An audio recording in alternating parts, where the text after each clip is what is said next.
with him. We just hope it's not a penny or a nickel. Justin said in the game day experience. Hope it's a nice little coin for him. He's up there with athletic director Jake Roberts as well, so that's a fitting tribute for him. Let's see. They've just flipped, and let's see where it looks like McMinn maybe is going to win the toss. Let's see. Oh, they're going to.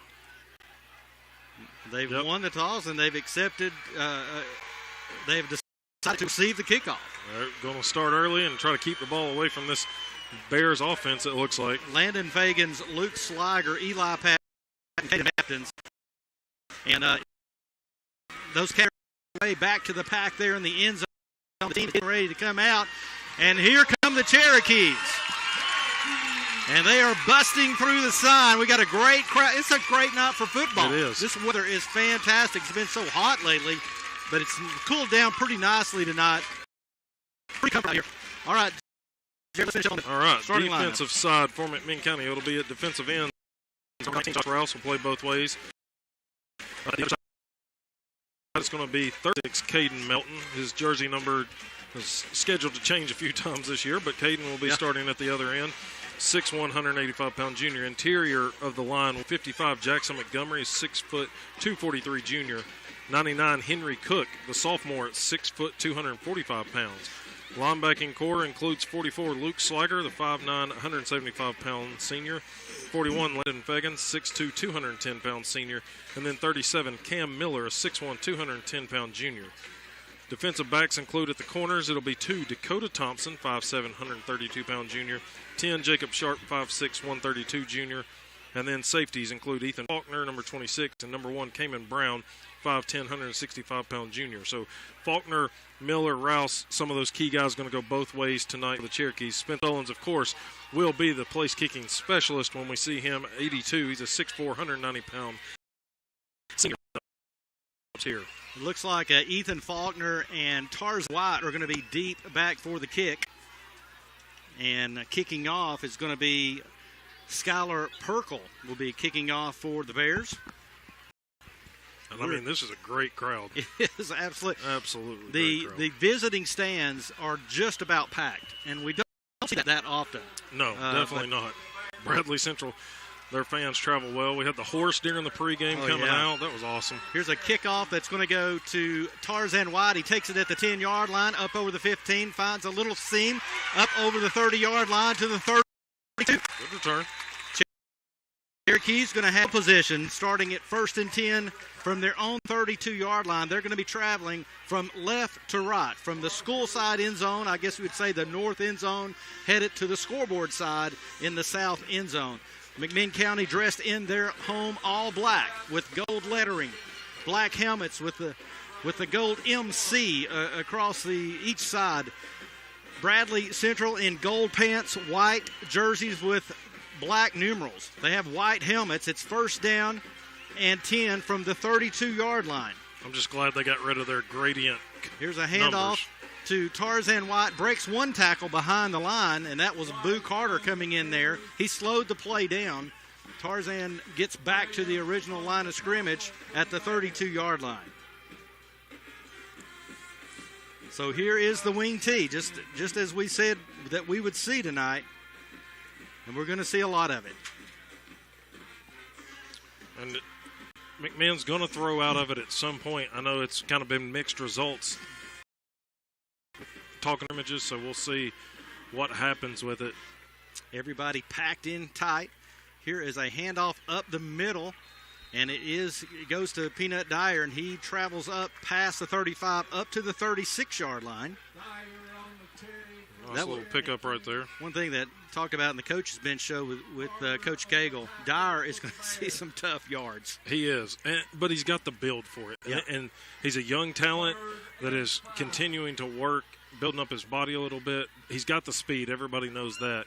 But as he can get used to taking some of those hits and bouncing off of guys, it's going to be a big advantage for the Cherokees. Ball sitting at the 36-yard line, and now timeout. Looks like we're going to have a timeout.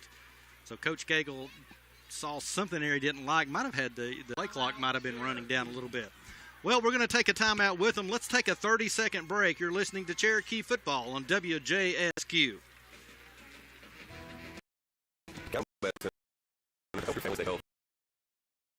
It's why we're here. close to home, providing quality care to folks of all ages. So you, family, and our community can all be at their very best. Star Regional Medical Center. From the routine to the unforeseen, count on us. To find a primary care provider, visit starregional.com and click on the Find a Doctor tab. Back at Cherokee Stadium, we're just underway. 10:37 to go here in the first quarter. No score. In fact, only 2 offensive plays have been run. A pickup of 4 yards on the second play by Peanut Dyer gets the ball up to the 36-yard line. And that's going to get 3rd down and 6 from that point. Got to get, well, actually they've got it marked at about the 41. So it's 3rd down and 5. Actually is flanked out to the near side. Here comes a give again to Tarzan White. He's going to be hit behind the line of scrimmage, not going anywhere. Boo Carter back there again, but he had some help. But the ball's going to be marked back at the 34-yard line, so that's going to be a loss of 2. That's going to bring in a punting situation and Spencer Sullins. That's just a tough thing. There's going to be some busted plays, and yep, Spencer Sullins, if he can get a good kickoff here. And that one comes off, unfortunately, the side of his foot kind of moved to his right. I'm not sure that was planned. I don't think so. He doesn't typically do that. The snap might have been off to the side there, but it's going to be a punt that only goes up to the 46-yard line. Well, I think even the 45-yard line. Yep. It's going to be a huge break there for Bradley, unfortunately. So at the McMinn 45-yard line, great field position, and here comes that highly touted offense from Bradley. But don't forget, we've returned a pretty strong front 7 there as well. So exactly. This is where some of that physicality we're going to have to see some of that. So in at quarterback is Caleb Martin. Looks like running back is Terry's back there. We got Carter. Everybody knows the name. They've heard about it. He's lined up in the slot, it looks like. Yep. Keep an eye on him for sure. They're 4 wide here. Max Wilson is out there. Braxton Arthur. And looks like we got a momentary stall here. Clock kept going. Yep, they're trying to reset the clock.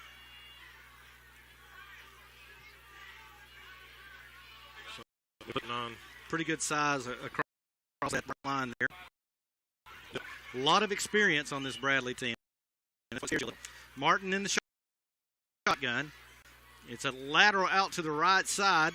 Finds some running room. He's going to be inside the 40-yard line. That was Terry.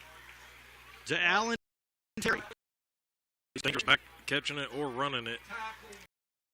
He's inside the 40. They'll mark it at the 38-yard line.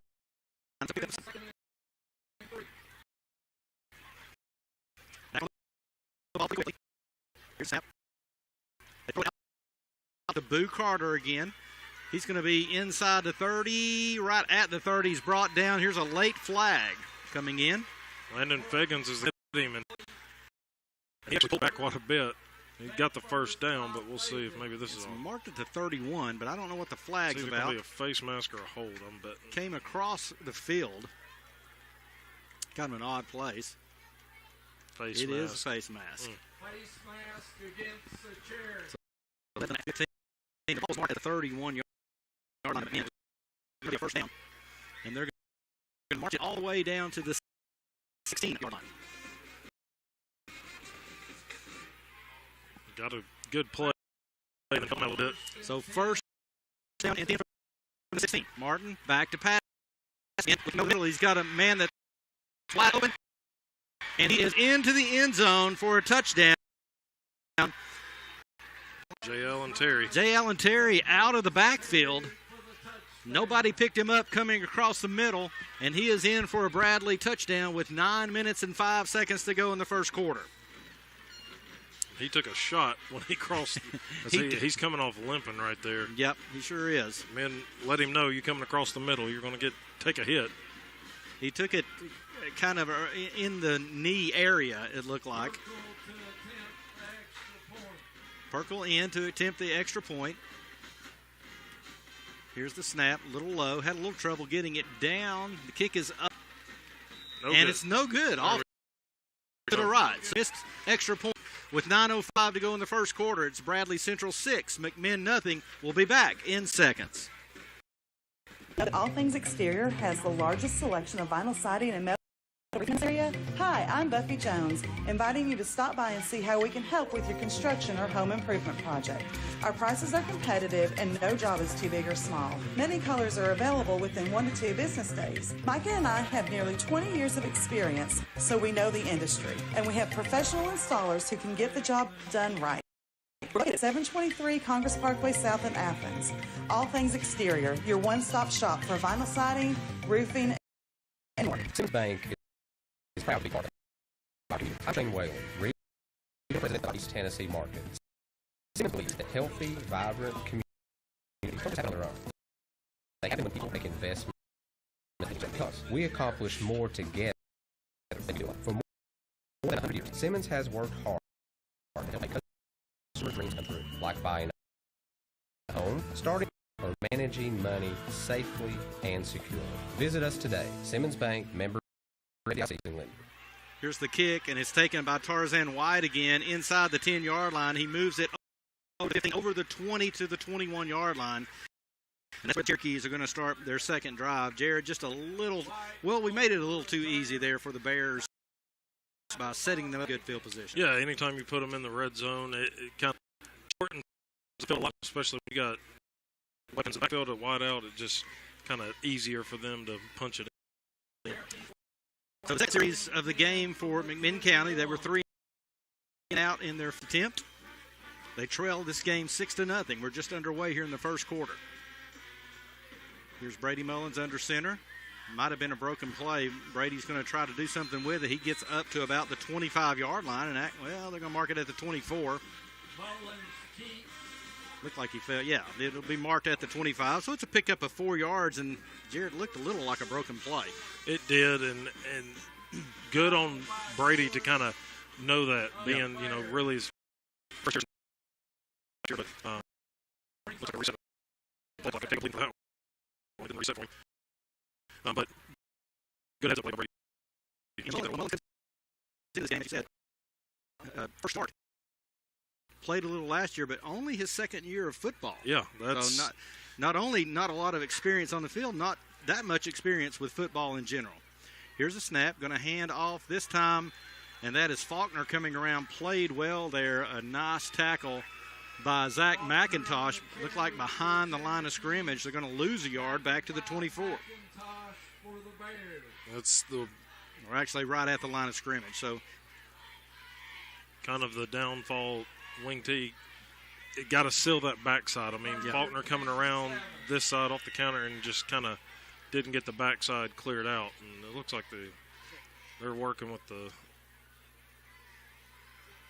officials. I think the play clock was already down to 11 again. So, yeah, for everybody trying to get back in the swing of things. Absolutely. So Brady Mullins has the call. They're starting the. Looks like the play clock. I don't think they're using the play clock. I'm not sure, but he's got plenty of time. Brady Mullins now back over the ball, under center. Here's the snap. Little confusion there in the backfield. Here's Peanut Dyer going forward to about the 27-yard line. We'll call it a pickup of 3 yards, but it's going to bring up fourth down and about a long 4. It's going to be another punting situation. So Jared, right off the bat, having a little trouble moving the football. And right there, you kind of saw it. A couple of backs hit each other in the backfield. And it's a timing. That wing tee is a timing thing. You've got to be at the right spot at the right time and sell the fakes. So we're only going to get better from here. Let's be honest. Yep. Sullins into punt. Carter back to receive. This one much better. Good hang time. It's going to hit in front of Carter. Bounce into his chest. He takes off to the 35. Now the 40. He's inside McMinn County territory, pushed out of bounds just shy of the 40-yard line. So they're going to be set up again. He may be all that is advertised. He may be. That's one thing kind of I think everybody had earmarked is, what D1 guy that transferred to Bradley looked like. He was right, transferred to Brainerd and then somehow to Bradley Central. But he's looking pretty good already. Well, he must have stepped out of bounds a lot sooner than we wow. thought, because they marked it all the way back up to the McMinn 46. He ran almost to the 30. And Spencer Sullins was down there on the sideline kind of forcing him out, but he must have stepped out, like you said, probably about 7-8 yards before that. Here's handoff up the middle. Played pretty well by McMinn. A couple of yards, and that was 33. Simon Mullis. They're going to mark that ball at 33. The first possession at the 40, starting from the 46 on the second possession. And that's one thing when you've got a Bradley offense that's kind of potent, or any team, don't want to give them short fields. They're going to look for Carter down the sideline. It's going to be tipped. Jacob Sharp played it well. He had some help back there. Was that Tarzan? That was Kamen Brown. Kamen Brown back there from his safety position. So they did that well. I was just about to say Jacob Sharp's on an island out here with Boo Carter. And, hey, credit to Jacob Sharp. Boo Carter and him, you know, Carter kind of turned around and points to him after the pass gets knocked up. Like on the crash talk a little bit early. There's a fake now, pass to the outside. It's going to be enough for the first down. That pass is completed to Darius Rogers. You know, this offense is quick. Yes. And they're crisp and happening quickly. Well, and there, right there, you kind of think some might be trying to come back to Boo Carter on this side, and that little flat pass has worked well for him. Just a little wide receiver screen out there. It's going to be first down and 10 from the McMinn 34-yard line. That was 5:36 to go here in the first quarter. Here's a quick pass to Boo Carter. Takes it to 35. Makes a great move. Now he's inside the 20. Now he's pointing. That could have been taunting. And he's in to the end zone. I tell you, he had a step. I mean, he made a nice little juke at about the 25-yard line. Had smooth sailing into the end zone. He did point at one of the defenders, though, and I thought that would cost him a flag. Right in front of the official, and the back judge doesn't call it. That gets called more times than not, but they'll set up here for the extra point.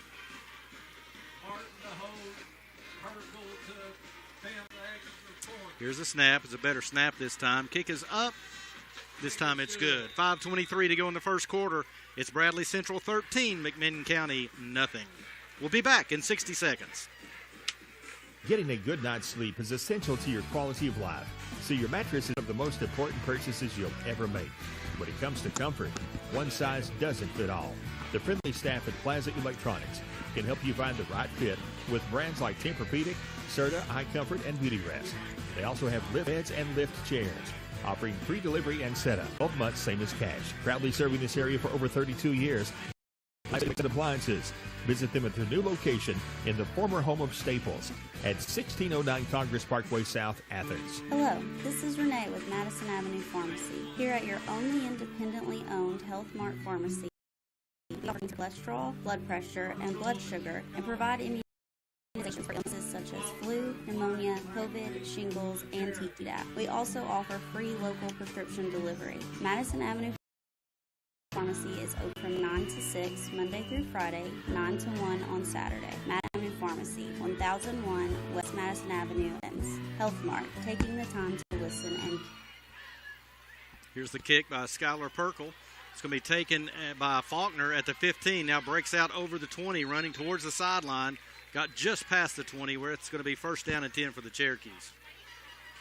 Just got to get offense going. Last couple of times gotten stagnant, bumping into each other, but try to work through some of that here and get some positive yardage. I know the strategy is to shorten the game, but in order to do that, get some first down. Yes, definitely.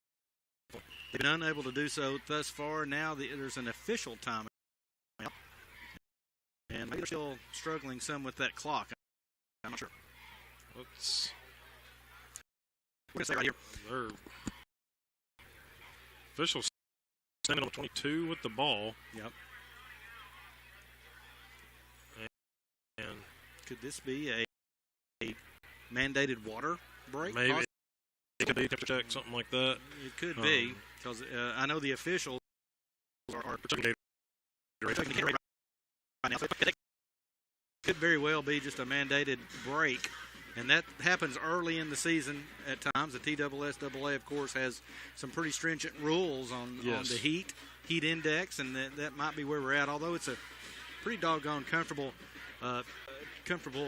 temperature out here tonight. Jared, this field looks amazing. It does. We took the easy route, cut the corner shortcut coming from the game day location, and it does look great. I know Coach Cagle's been kind of key on that. Nobody's really been on the field. They've done everything on the practice field. Even the middle school teams, when they've practiced, it's been on the practice field over to the left there. Yeah, I think this is the first, other than just some maybe some walkthrough yesterday, maybe. And that isn't hard on your field. Nobody's been on the field. It looks fantastic. Here's Faulkner coming from his wing position. He's going to pick up a couple of yards. The ball was marked at the 22-yard line of McMinn. I think he's going to be up to about the 24, and he is. Pickup of 2. Of course, what Coach Cagle is looking for out of this offense is 3 to 5 yards. Yeah, and you get 3. Pick up 3 to 4 to 5 yards there on 3 plays. It's going to help you each time. But it's, this is offense. If it's clicking, you're going to run the clock. You're going to milk the clock. Keep it out of Bradley's hands offensively. Landon Fagan's in there at wing. There's a kid outside looking for some running room. He's not down yet, and I think he should be up to about the 29-yard line. That was Tarzan White. Yeah, good run right there. Pick up a 5 that time. But that's okay. That's what they're looking for. 3rd down and 3. Ball at 29. They got to get to the 32-yard line. They're still in the first quarter. Bradley leads 13-0. 4 minutes to go here in the first quarter. And then when they bounced it out to the outside, kind of a counter sweep right there. Kind of got better. So, back to it. Hard running right there. He's going to have the first down up to the 4-yard line. Now, that's what they're looking to do. There's nothing fancy about this. They want to get 3-5 yards at a time, and they're going to be happy with that. Maybe break one occasionally. Actually, all the way to 5. Boy, we've been waiting to hear that. First down, Cherokees, up to the 35. Clock running. That's important to Coach Cagle with this wide open offense that Bradley's brought here.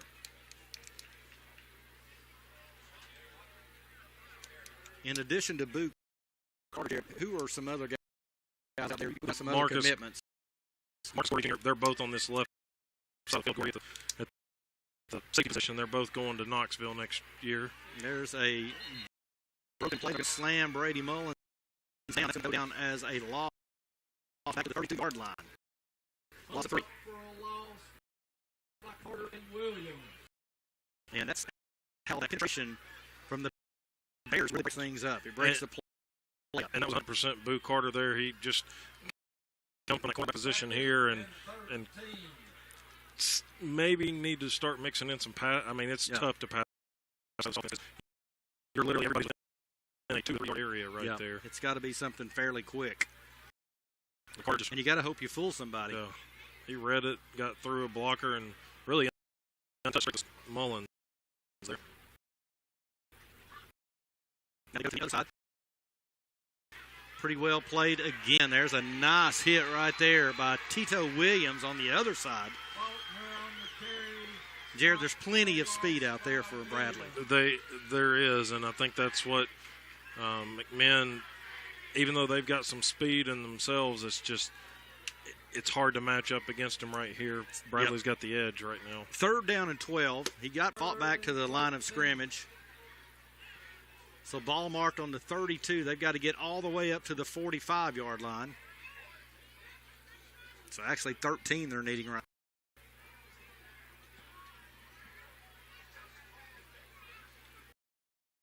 This is one of those when you're in a 3rd and long and the wing tee. Cam Miller spread out all the way near sideline. They keep Boo Carter in almost at an outside linebacker position, and why not? Here's a give around to Faulkner, I think. White. Tarzan White, yeah. And he's going to be taken down at the line of scrimmage. Might have lost a yard. Back to the 32. So for the third time tonight, Spencer Solons is going to be called on to punt. This time going back is Boo Carter, and also Jarius Rogers is back there. Rogers is the deep guy. Boo Carter about halfway back. He's about 30 yards beyond. Here's a nice punt that's going to hit at the 30. It takes a McMinn hop down to the 22-yard line. So at least Bradley's going to have to travel. There's a flag down at the 45-yard line. Let's see. Unfortunately, based on the body language of McMinn players, it looks like it's against them. I'm a little afraid. mouthing. Yeah, I think there might have been something there on McMinn.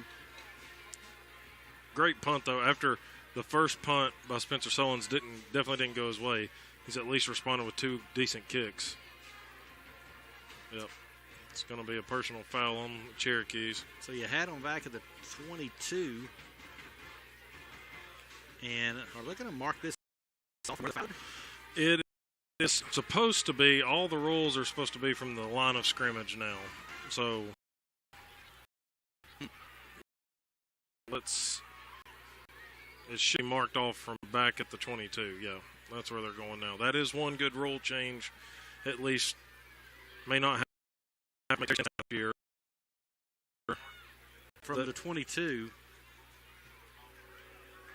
he's gonna walk it back there now, starting at the 22. So I think that's going to cost him 15. Should be the 37. I guess they have to officially got to get the steps mark it off. He was standing at the 37. Could have saved you some time. Somewhere. But anyway, goes out to 22 with the penalty flag, 15-yard penalty. And so Bradley takes over for their third possession of this quarter, 32 seconds to go. They did run off some time that time just by getting a first down, which is what they're wanting to do in the game. But Bradley takes it at their own 37. They started in their own territory. Martin back to pass, a little screen pass over the middle. It's complete past the 40-yard line up to about the 44-yard line. That was Jerry Rogers. Probably playing a big role.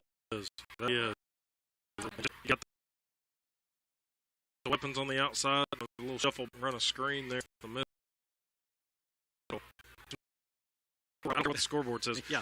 All the officials are talking to the players. All right, cut it out. It's a little chatty down there. Yeah. Check going on. It's a might start flaring.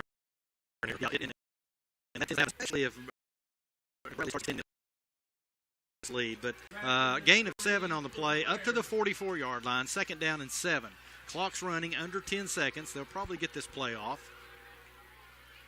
5 seconds. Here's a snap. Now looking to pass over the middle, knocked away by Landon Fagans, almost intercepted. Right there, he knew it too. Was ready to go for it, but good deflection there by Landon. Tried to Boo Carter again. Really the same play. Scored a touchdown. Comes over, knocked it away. One more play, 0.6 left in the quarter. Here. Cherokees need to stop. Back to passes Martin. Hands are in the air over the middle. It's complete. He's popped, but he hangs on to the ball, and it's Jarius Rogers again. Went up and got it. I mean, he took a good hit from the Cherokee secondary and somehow hung on to that ball on the way to the ground. First down to the McMinn 36, and that's going to do it for the first quarter. At the end of the first quarter, it's Bradley Central 13, McMinn nothing. We'll be back in 60 seconds. Since first opening their doors in 2017, Companion Funeral Home of Athens is thankful to have served thousands of families in McMinn and surroundings. Being a local, family-owned, full-service funeral home, they understand the need to put you at ease when you walk through their doors. Whether you want a traditional burial or from their on-site crematory, guide you through the process and assist you in making the right choice. 400 South White Street. Hey, do you look around your home and think, man, you need help? Hiwassee Builders like us need. Serving East Tennessee since 1958, we can handle projects big and small. Whether it's kitchen remodel, or new roof, or new built from the ground up, we got the supplies. Contact us today, 423-745-4744, or visit .com. Our team can help you accomplish your remodel or building dreams. We are proud to support McMinn County Athletics. Back to Cherokee Stadium at the end of the first quarter. Bradley leads 13-0 football, and they are inside McMinn County territory again. If Jared and I seemed out of breath when we first started this broadcast, we had Cherokee Game Day, which just happened to just outside of the football field in the end zone. And we finished up. Had Johnny Kaufman as our special guest. It was a great time together. And then we had to move our equipment up. And about 15 minutes up to the press box. We made it work, though. We made it work. Here we go. 1st and 10. Back to pass. Martin for the Bears. Now he's going to scramble. Find some running room to the right side. Inside the 30. Inside the 5. And steps out of bounds at about the 23-yard line. And that's something he's aimed at that. He's not had to rely on it yet.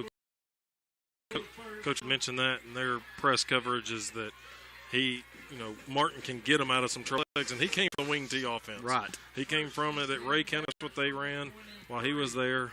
So he's got that ability. And, man, the field's just loaded with athletes, but he looks the part too.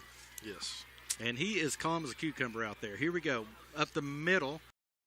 He can pull back right to the left side. He's going to make him down just inside the 20-yard line. That's Mullis again. Getting quite a few carries back there already. And he's going to be taken down at we'll call it the 19. So it's a pickup of 4 yards. I know Bradley gets hyped up every year, it seems, down there in the Bradley County area. But you got to think they got a little bit more itch this year because Cleveland was the team that off Maryville in the region last year. Bradley wanted to have that title, I'm sure, but they have looked it up on talent here, trying to get to that state. To the outside, they're going to find the 15 at the 14. Is going to bring up a 3rd down. Pick up a 5, nonetheless. 3rd and 1, real short. Well, the Cherokees need anything positive to happen, either a stop, maybe a turnover. This is only the 2nd 3rd down that Bradley has had. I take that back. It's the 3rd. Clock running running. On one of them. Under 10:40 there in the quarter. Bradley leads 13-0. Martin in the backfield. Here is a give to a new back that's in the game, and he's going to be close to the 1st down. Landon Scott, junior running back.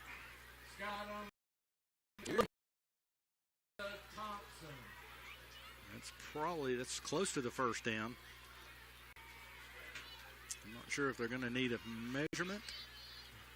He's inside. No, he's inside the 12. Yep, they're moving him now. They're down to the 12-yard line. He needed 1, picked up 2. 1st down and 10 from the 12.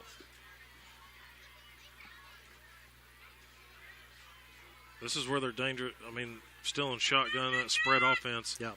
See if they throw it or run it. Handoff. Get in the game for them. Jackson Wilson in there now. Looks like Luke Slager in on that stop right there. Inside the 10 to the 9.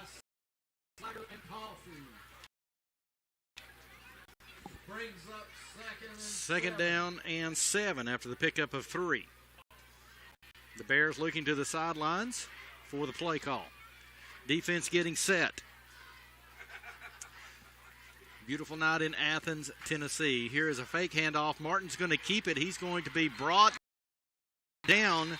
Reed, the Cherokees, and I think it was a busted play. Caden Melton takes him down. Got some pushing going on again, and another penalty flag. Had him stopped for a loss, and going to give him a free 1st down. Another personal. So as you alluded to, Jared, it's a rivalry. There's some frustration out there already. It was a great play by Caden Melton. It was going to be a loss on the play, but now it's going to be probably half the distance to the goal. There's a couple of Cherokees there, and just kind of as Martin got up, maybe a few extra words. The official right there, head referee, called that one. So they're going to mark this off inside the 5 to the 4-yard line. Foul against the Cherokees. Coach Cagle's pleading something with the official. Yeah, he's walking down the sideline, and now he has the officials play. So I think he's wanting an explanation, I suppose. Brad Bennett in that conversation as well, and they're pleading their case. The McMinn coaching staff really went back outside like 15 and the 20 somewhere. Yeah. And Coach Cagle is not liking the explanation. Yeah, he's about to maybe. And I don't know. I mean, they didn't call face. anything on Bradley there. It wasn't offsetting or anything. Yeah. So now the officials looks like they're going to talk it over, bringing in the side judge. Heated conversation. Coach Cagle back with the head official again. And he is pleading his case big time. But I think they're getting ready to go back to play here. They've got them. It's 3rd and 2. That won't be forgotten. 3rd down and 2. Ball at the 4-yard line. So Martin in the shotgun again. He's going to look to pass. Now rolls out to the right side. And Slager leaves his man. There's an open receiver in the end zone, and it's caught for a touchdown. Rogers. At the last minute, Rogers was right at the edge of the end zone. Hit his feet in, and it's a 3rd touchdown pass for Martin. Rogers had to toe the sideline and make a diving catch there. It's that game that every kid plays in their backyard, yes, trying to keep your toes in. Got to keep the. And he did a nice job doing it. Here is the extra point, and it's good. 9:05 to go here in the first quarter. It's Bradley 20. We'll be back. 60 seconds. Motors, your local Chrysler Dodge Jeep Ram dealer, is a proud supporter of McMinn County Cherokee athletics. Brothers Leon and Marvin Hammond founded L&M Motors back in 1966, and under Kevin Hammond's direction, it's still going strong at 1001 South White Street in Athens. Go see Kevin and the crew at L&M Motors for all your Chrysler, Dodge, Ram, and Jeep needs. L&M Motors said, go Tribe.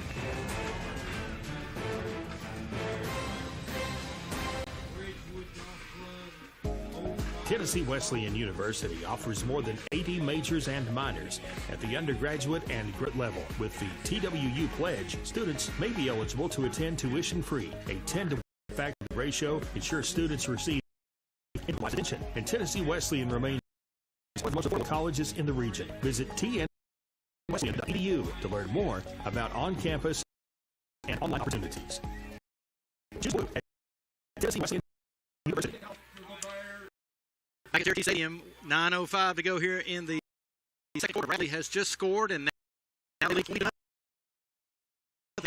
over McMinn. Kickoff, back deep to receive. I think that's Tarzan White, yes, and Faulkner is back there as well. This one to Faulkner. Picked up inside the 5 to the 10 to the 15. Makes a move to the outside, trying to work his way to the 20. Now up close 25-yard line. And another late flag. Let's see. This one should be Bradley kind of hitting McMinn, pushing him out of bounds late. It wasn't. It was away from the ball, too. Yep, certainly needing any kind of a break right here. The ball is going to be. Well, the ball's sitting at the 22, but he got to was the out 25. to the 25. Yeah, They're just sitting out there. Yep. It's marked at the 25. Yep, personal foul against Bradley. Oh, now they're pointing back at McMinn. He's talking like we can hear him, but Yep, and that is not working. So let's see. Is it going to be offsetting? Nope, they're going to back McMinn up. They're going to back McMinn up. I don't know if they're going to march it back the other way. It's a little confusion out there. I'm not sure how in the world you get shoved out of bounds on your own sideline and the call's against you. Yeah. But so that's take it from the 25. They're going to march it back. I don't know what yard line they're on. They're really confused, and that makes us confused. And that was a rule change this year. It's from the original line of scrimmage is the way the penalties are walked off. How is it back to the 6? Should be at the 10. You're taking that all the way back to the 6-yard line. Should be at the 10 if it's a 15-yarder, but I don't know how you start at the 6 after. I don't know if they called 2 separate penalties. That could be. Yep. Here is a carry to the left side. You're going to make it up to about the 9-yard line. And that was White, I think, on the. It was. So really, about as bad of a break as you could ask for McMinn, starting at their own 6-yard line. It is, and Jared, not the start that McMinn County wanted here. They at least felt like they would be able to move the football some on Bradley and just work some clock, if nothing else, and they just haven't really been able to sustain anything. Right. And Bradley's done what they needed to do. They've stacked the box a little bit to kind of help themselves out. And there's bodies within 5 yards of the line of scrimmage defensively. And here is a flag down. It looked like Bradley Mullins was going to, they're going to call a timeout. All right, with timeout on the field by Bradley, 8:05 to go in the second quarter. We'll be back in 60 seconds. Athens Insurance, we're here for you. When you call, we'll be there. There's nothing we can't do. With integrity and excellence, we will see you through. There's nothing too hard for us to handle, nothing that we can't do. At Athens Insurance, we'll be here for you. Athens Insurance, serving East Tennessee since 1931. New appliances from Plaza Electronics. Discover Gen Air, World, and luxury kitchen appliances or KitchenAid's black stainless appliances. Sporting events on a new TV from Plaza. They have Samsung, LG, and Sony TVs. 7 to 82 inches, offering 12 months, same as cash, free delivery, and serving the area for years. Plaza Electronics and Appliances. Visit them at their location at the former home of State. At 1609 South Athens. Welcome back to Cherokee Stadium. McMinn County now. It's going to be 2nd down and 7. The ball is spotted at their own 9-yard line. They're trailing 20-0. Here's a carry to the left side. Nothing there. That's White again. He picked up 3 on first down. This time he fights back to the line of scrimmage only. And now instead of 2nd and 7, it's going to be 3rd and 7 from the 9. Came over from that wing-back position and just could not get it going. I want to thank Star Orthopedic and Sports Medicine for sponsoring our Cherokee Game Day before the game. That was at the 6 o'clock hour. We were joined by Dr. Dane Bolton, and he's got an exciting new program that started a Saturday clinic, and he's going to be here at halftime. He's going to be our Cherokee Chat guest at halftime. Our Cherokee Chat this year, sponsored by Domino's Pizza. So we'll kind of drill into that program a little more, something that parents will want to know about and how to get their athlete treated if need be. 3rd down, 7 to go. Here's a fake handoff. Well, actually, it was up the middle to Dyer. He faked me off. All 2 yards he got out of that. Peanut was get the up to the 11-yard line. Johnny Coffin alluded in our video that what he struggled with when the Mullinax years, they ran this offense, the wing T, and sometimes it's just difficult to find out who has the football. I lost it that time, and it was Peanut Dyer up the middle. I thought Brady Mullins had it around the right end. Well, a gain of a couple is going to bring up 4th and 5. Sullen's back in. He's standing in his own end zone. Boo Carter is standing at the McMinn County 45-yard line. And they're going to kick away from him to Rogers. Rogers is going to take it. He's going to find some running room along the left side. He's going to be taken down by Fagans inside the 40-yard line. So they're going to start again inside McMinn County territory at the 36-yard line. Thought we were going to see a big broken punt return right there. Having wrapped up a few yards of catch, but luckily Fagans got there to catch him on the back side of that return. They do mark it at the 36-yard line. 6 minutes and 18 seconds left here in the second quarter. Cherokees trailing 20-0. Again, they need something positive to happen. They need a stop. They need a turnover. Bradley's been unwilling to give us anything tonight. They just keep rotating their backs in. I got Mullis back there again. That's a false start. Seen four backs. Now here a pass out to Boo Carter. Fagans was able to slow him down. Thankfully, though, he slowed him down long for some other Cherokees to come along. It's a gain up to the 32-yard line. Luke Slager came in to help out along with Caden Melton. Kind of an exciting run for 4 yards. It was. But the thing was with that, the slot receiver moved before the ball was snapped. Yeah. Official would call it. No call. It wasn't like he was going to motion. He was actually trying to make a play. Now they got triple receivers to the right side. Now coming in motion. Fake a handoff. You're looking. He's scrambling now. Everybody's covered. They're putting some pressure on him. He's scrambling back. Eludes a tackler, and now he's going to have yardage inside the 25.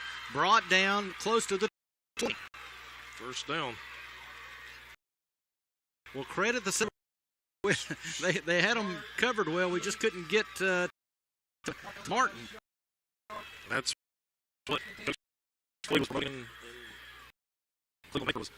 You know, his legs are going to stay on plays like that, and ran from one side of the field to the other, and linebackers kind of cheated up to cover an open receiver, allowed him to take off. It's a first down for Brad. Ball marked at the Cherokee 23-yard line. There wasn't much you could do there. You had to mark the receiver. So they bust play work up. Now that's a hold. Again. Yeah, they got a hold that time. He's scrambling to the right side. Finds a receiver across the middle, Max Wilson.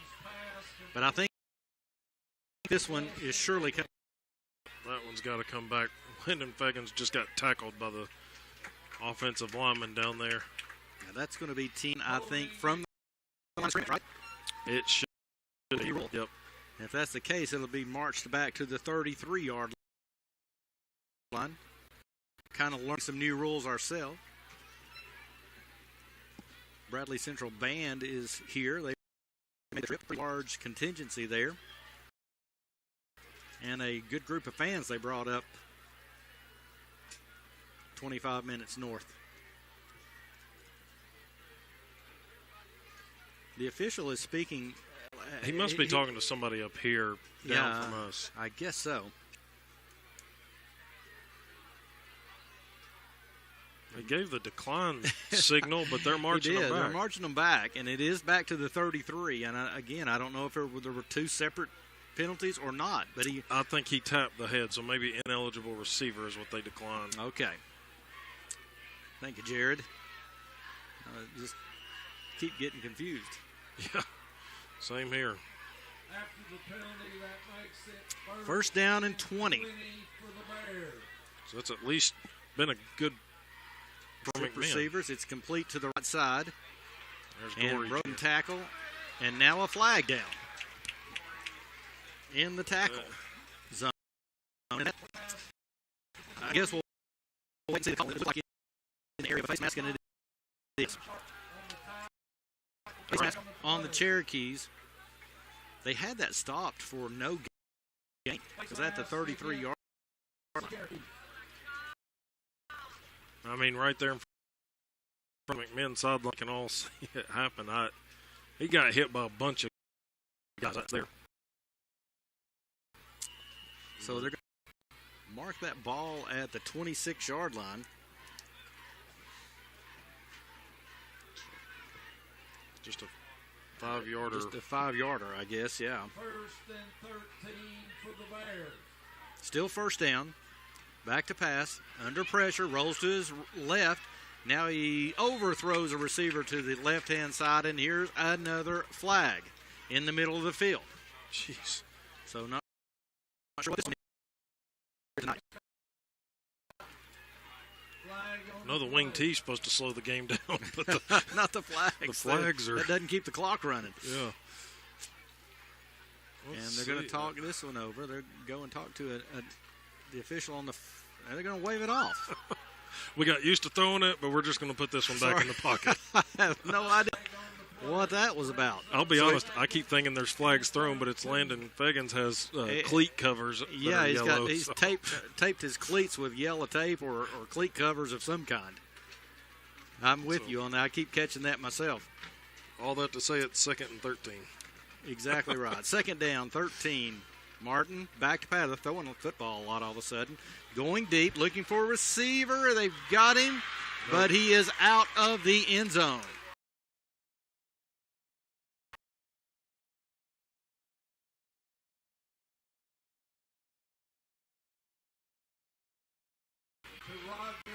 Was it Jacob Sharp back there with him, I think? Yep. He was trying to close out on him back there. 3rd down and 13. Clock now 4:20 to go in the second quarter.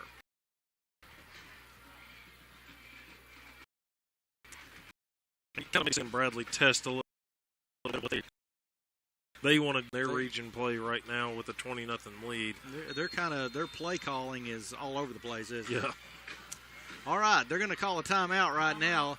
So with 4:20 to go in the second quarter, Bradley leads 20-0. We'll be back in 30 seconds. Did you know that All Things Exterior has the largest selection of vinyl siding and metal roofing in this area? Hi, I'm Buffy Jones, inviting you to stop by and see how we can help with your construction or home improvement project. Our prices are competitive and no job is too big or small. Many colors are available within 1 to 2 business days. Micah and I have nearly 20 years of experience, so we know the industry. And we have professional installers who can get the job done right. We're located at 723 Congress Parkway South in Athens. All Things Exterior, your one-stop shop for vinyl siding, roofing, and more. Back at Cherokee Stadium, Jared, tonight is the 50-year reunion for the McMinn County class of 1993. So I think we have a good group of folks here tonight. Tommy Nation, who was in that class, going to come up at the end of the first. We'll find out what they're up to this weekend. He's playing several things. I know as we were casually walking up the bleachers in a hurry, Yeah. I noticed they had multiple rows blocked off for them, so that's a good sign to have that many people coming back. All right, 3rd down and 13. Bradley Central took a timeout to talk about this one. They lead 20-0. They're going to go into the shotgun. And that is Mullis that's back there at running back. And now there's a delay of game. When he can get that seemed good, but we'll take this one. And out of a timeout, that's what's bad. That's what seemed odd about that. They seem to just count it. That's 3rd down and 18 now. Take that one. 31. Back to pass. Martin looking over the middle again. It's going to be caught. Wow. Almost intercepted. I think that was Killer back that got his hands on it. Taking away Beaver, and it'd be enough for the first down at the 5-yard line. Almost like they were just scooting back at the stats, but yeah. I mean, Rogers has made 2 catches over the middle. I don't know how he's hung on to the ball, taking a hit. Cam Miller had that one just as much as yours did, it looked like, from our vantage point. I'll tell you, Jarius Ross, a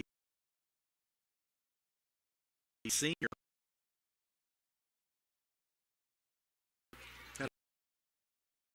Back to pass again. He's going to roll to the right, looking. It's tipped up in the air, and almost had it.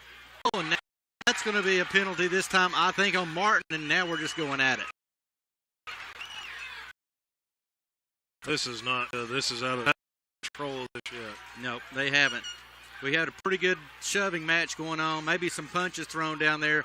Coach is trying to get players off of the field now. And they're trying to get players. We now got some coaches that are kind of going at it too.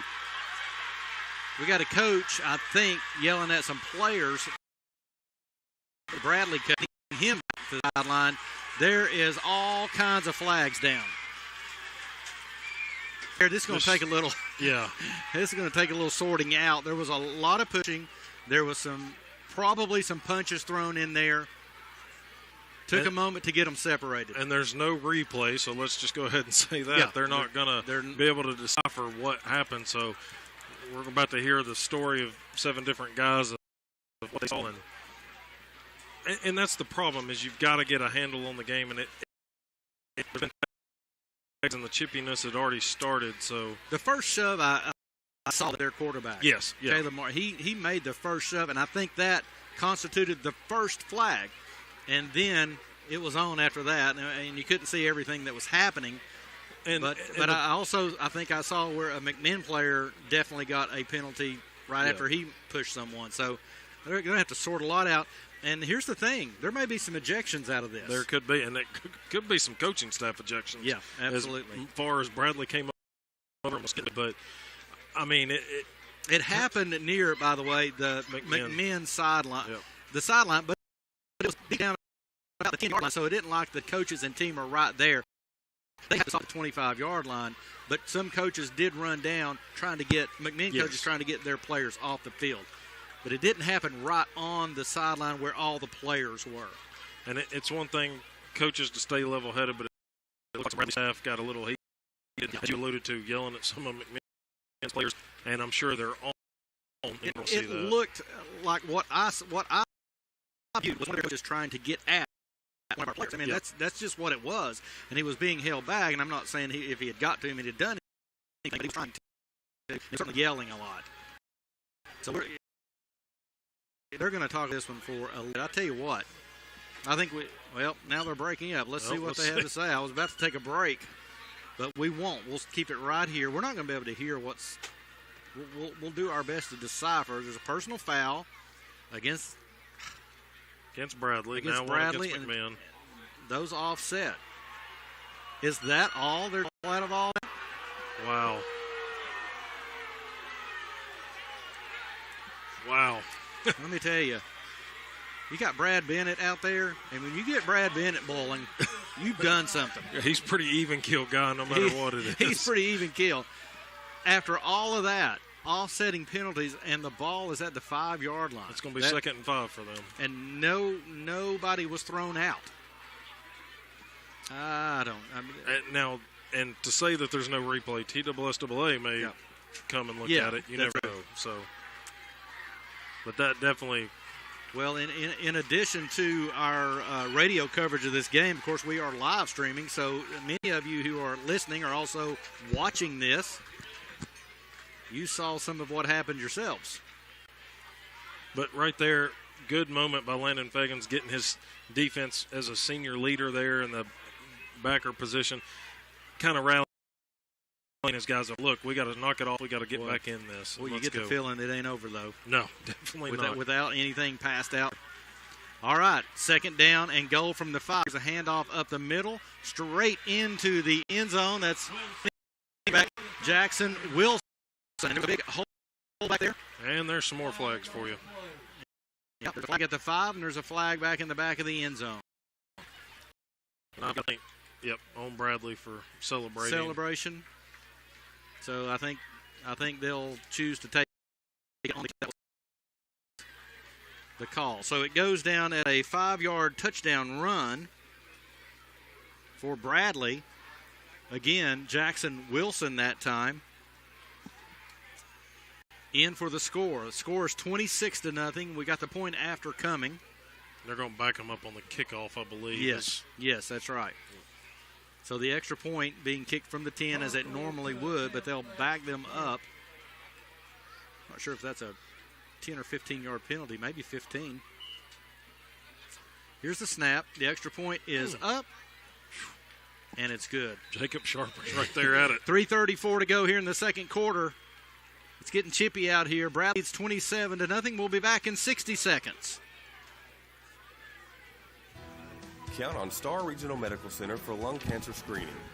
If you're a smoker or a former smoker, age 50 to 80, talk with your primary care provider about our low-dose CT for lung cancer screening. It can detect cancer early and is most effective. Star Regional Medical Center. From the routine to the unforeseen, count on us. Take our free lung health at starregional.com. Come to Osmond Flooring to take advantage of our policy of match and beat any price on any flooring. We will be undersold. Get luxury vinyl plank, carpet, sheet vinyl, or beautiful hardwood for the price of your dreams. Do it yourself or our skilled professional installers get most jobs within 2 weeks of purchase for the best rates around. You cannot buy flooring for less unless it's a lot less flooring. Worth the drive and easy to find. Osmond Flooring, Congress Parkway, South Athens, directly across the street from Penn County High School. Back at Cherokee Stadium, 3:34 to go here in the first half. Bradley having it their way, 7-0 from McMinn. They're kicking off after penalty from the 25-yard line. So a chance for some good field position. Take my Jacob Sharp at the 20, up over the 30, to the 35. Past the 50, down inside the 45-yard line. Outstanding job by Jacob Sharp right there. Jacob Sharp right up the middle. Nothing fancy there. Kept it within the hash marks, straight up the field, and found a seam. They're going to mark this ball. We're going to call it the Bradley 44-yard line. So without a doubt, the best field position of the evening for McMinn County. And a little bit of that was a great run by Sharp, but also that penalty helps push you back a little, or push you up a little bit. But Jacob Sharp just turned it on right up the middle. Great return there. Would love to see McMinn get on the board here before halftime. 1st and 10. Ball on the Bradley 44. Everybody in the box again. Here comes the carry. Tarzan White looking for some running room. He's going to be up close to the 40. He's pushed back to the 44. But he got up. Well, they're going to mark it at the 41-yard line, pick up a 3. Looked like it was longer than a 3, but yeah. And I tell you, these yards are coming hard for all of these backs. Okay, I will tell you, DeCompson, he is what we would classify as one of our wide receivers. So he hasn't been in the game, so I don't know if something could be up here. Who's picking him up? Is that Carter? Can't tell who's. No, it's not Carter. It's going to run to this side. He found some running room inside the 35. It's going to be a first down for the Cherokees. They're going to mark it all the way up to the 31. Nice run right there. Good 10-yard run. So 1st and 10, Cherokees. 2:33 on the clock now. And it's running. He's got 0. That is Ballard out there on him. Dakota Thompson. Dakota Thompson in the game. Been seeing a lot of two tight ends. Here's up the middle. Dyer, that's what we wanted to see. He finds some running room. He's got another one. They give it to him. He's at the 21-yard line, maybe a half yard. Boy, that's close. It's up. Well, they're going to move the chains. No, first down. There we go. Yep. So we'll give him 10 on the carry to the 21. Back-to-back first downs. Clock now becoming a factor, though. Under 2 minutes to go here in the half. Still got 2 timeouts. Here's a carry to the left side. That's Faulkner again. Finds some running room. He's inside the 15-yard line. Down to 13. That looks to be a pick up 8 yards. Finding a little bit of rhythm now, Jared. And that's what it takes. I mean, you got to keep going. Chains. But it's a lot easier to pick up chunk yardage at a time if you're not having to fight just to get back to the line of scrimmage. It is at the Bradley 13. So 2nd down and 2. Clock at 1:35 now. It's stopped. Not sure why, but McMinn will take that. We need it to be stopped at the moment. Well, he Second did go down out of and 2. bounds. That's why. Second down and 2. Here is Dyer again. He's going to be up close to the 10-yard line. He should have another first down.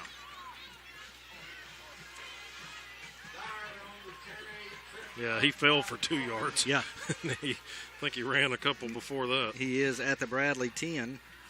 That should be enough for another McMinn first down. 1:15 to go. Clock is running. That's okay with the Cherokees, as long as they can keep moving forward. And Carter or Gorey Jr. has been trying to cheat it off the right side over there. If they gave a hard snap, I think they get an offsides call. Yep. Clock under a minute. Here's the give to Tarzan White. Tries to make a move, stays on his feet, probably down to about the 7. Didn't look like he had anything. Nice move, pick up 3 yards. McMinn's going to call. They're going to call timeout. We're going to keep it right here, Jared. Again, our guest for this game during Cherokee Game Day was Johnny Kaufman. And have you ever just heard a recap of through the years, 100 years of Bradley McMinn? I have not. And that's why I know I've said it a couple of times. He's got to write a book, or somebody's got to sit down and write it as he talks it, because it's just the knowledge he has. And I know Justin gave him a little hard time afterwards. Yeah. I was going to as well. Justin said, "You got that on a computer?" He said, "No." And the paper he wrote it on looked like it was from the 1927 season. And it blew away a couple of times. Yeah. We had to go retrieve it. Yeah. That was an enjoyable segment. And if you didn't get to see it, please go to the WJSQ WLAR Facebook page. You can watch it there. You'll want to do that. And you can also go to Bogus Videography. He'll have it posted there, Josh Bogus. So be sure you take time to watch that pregame show. You'll enjoy it. If you're a longtime Cherokee fan, it's a must to go see. Yes. All right, so here's the situation. Second down and 8, or 7, actually, from the 8. And here is a handoff to Peanut Dyer up the middle. Moving, and he is in the end zone. Touchdown, Cherokee.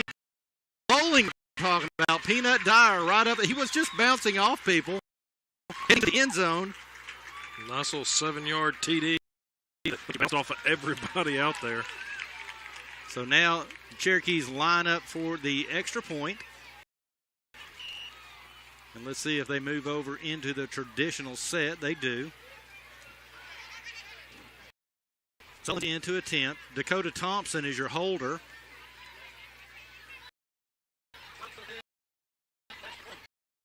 And he is set. Here's the snap. It's good. It's down. Kick is up. And it's good. So 41 seconds to go in the first half, Jared. That was a big score. Bradley 10-7.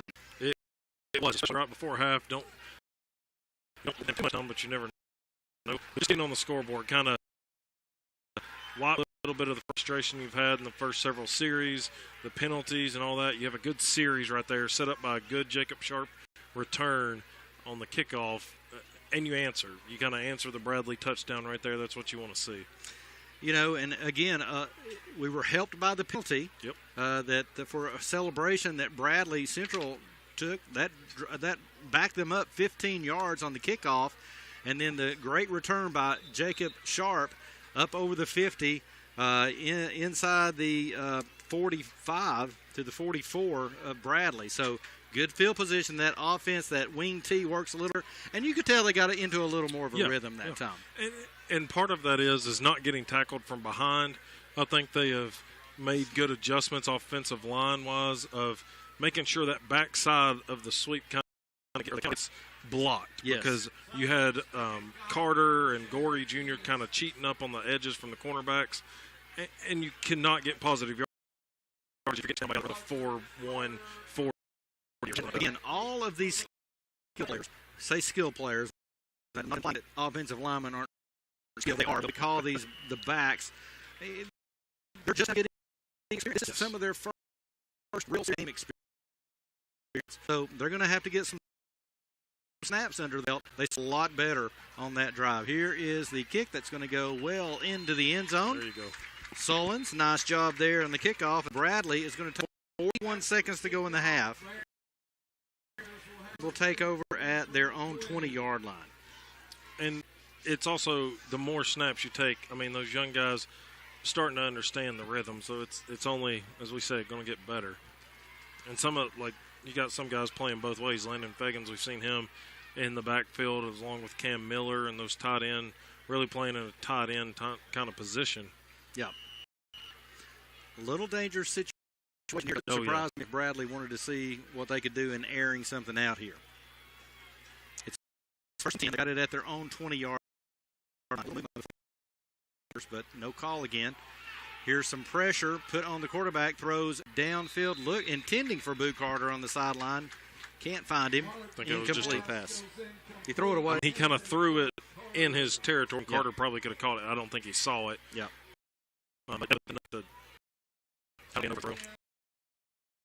So 2nd and 10, 3 seconds to go. McMinn County right now just trying to get out of this half. Down 20, 27-7. Yep. But a little bit of momentum. They got exactly what they were looking for on that last drive. Here comes Talon Tarzan White into the game. Cam Miller comes out. Sharp's back there in the defensive back. Faulkner's back there.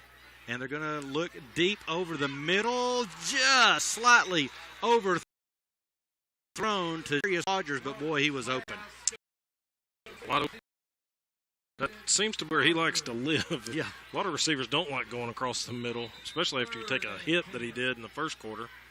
He broke between a couple of safeties there, and he was, boy, he has smooth sailing there if he brings that in all the way into the end zone. And it looks like McMinn's going to take a timeout and talk this over. Hey, Coach, again, Coach Brad Bennett getting the word out to his team. He didn't like that last play. Busted coverage, got lucky that it was overthrown. He's letting them know it. Like, look, it was just barely there. Right. Yeah, he's telling them that was nothing you guys did to make that play unsuccessful. Little overthrown football. But they're learning. We're doing that back as well.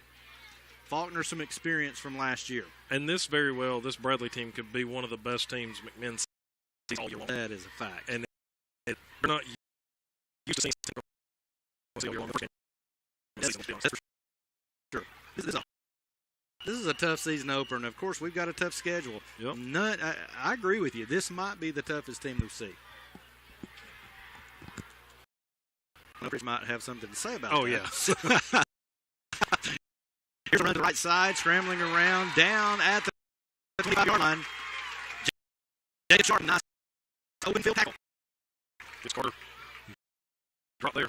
Sharp playing a good game. We ran a defensive player on late right there. I was hoping we didn't have 12 out there. And still. Fourth down. Brad's going to take the time out. On fourth down, 2.5. 5 seconds. Boy. It's an interesting call. Brad Bennett will have 8 people deep right here, I think. You're not.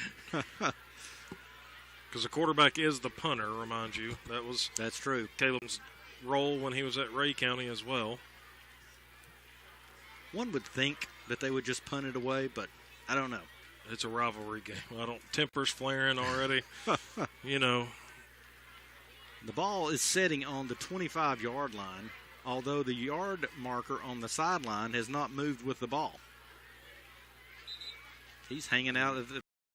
And you got to wonder if they do go for it and it comes incomplete, you're in Spencer Sullivan's territory if you have point something left on the clock. We'll see. Good point. That's a good point. DBs are headed back. Faulkner is back there. Cayman Brown is back there. Malachi Nunez is back, and they are way back. They're about 40 yards off the ball. Martin in the backfield doesn't. Throws out the side to Boo. The Carter's going to try to make some moves and he's taken down. He was burning clock right there. Yeah, he just wanted to make sure they used 2.5 seconds. Nonetheless, they tackle him back for a loss back to the 18-yard line, and that's how this half will end. Well, coming up, the Domino's Pizza Cherokee Chat. We're going to have Dr. Dane Bolton with us of Star Orthopedic and Sports Medicine. We'll be this first half. We'll do that when we come back for commercial break. And then, Jared, we'll have some scores from around the area. Jared will be checking those. So Dr. Dane Bolton will join us for Cherokee Chat from Star Orthopedic and Sports Medicine. So right now we're going to take a 2-minute break, and we'll be back in just 2 minutes. Simmons Bank is proud to be part of our community.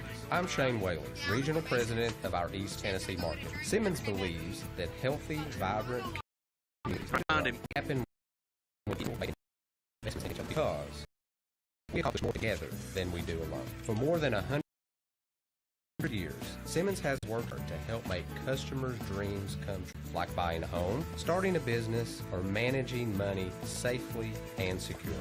Visit us today. Simmons Bank member. Hello, this is Renee with Madison Avenue Pharmacy. Here's your only independently owned health pharmacy. We can save you a trip to your provider urgent care center by providing on testing for illnesses such as flu, strep, and COVID. We can also provide medications if you have positive results. Madison Avenue Pharmacy is open from 9 to 6 Monday through Friday, 9 to 1 on Saturday. Madison Avenue Pharmacy, 1001 West Madison Avenue, Athens. For taking the time to listen and care. Since first putting their doors in 2017, Companion Funeral Home of Athens is thankful to have served thousands of families in McMinn and surrounding counties. Being a local, family-owned, full-service funeral home, they understand the need to put you at ease when you walk through their doors. Whether you want a traditional burial or a cremation, they'll guide you through the process and assist you in making the right choice for your family. Companion Funeral Home, 400 South White Street. Hey, do you look around your home and think, man, it needs some help? Hiwassee Builder Supply has what you need. Serving East Tennessee since 1950, we can handle projects big and small. Whether it's a kitchen remodel, replacing doors or windows, or a new roof, or a new build from the ground up, we got the supplies. Contact us today, 423-745-4704, or visit us online at hiwassee.com. Our team can help you accomplish your remodel or building dream. We're proud to support County Athletics.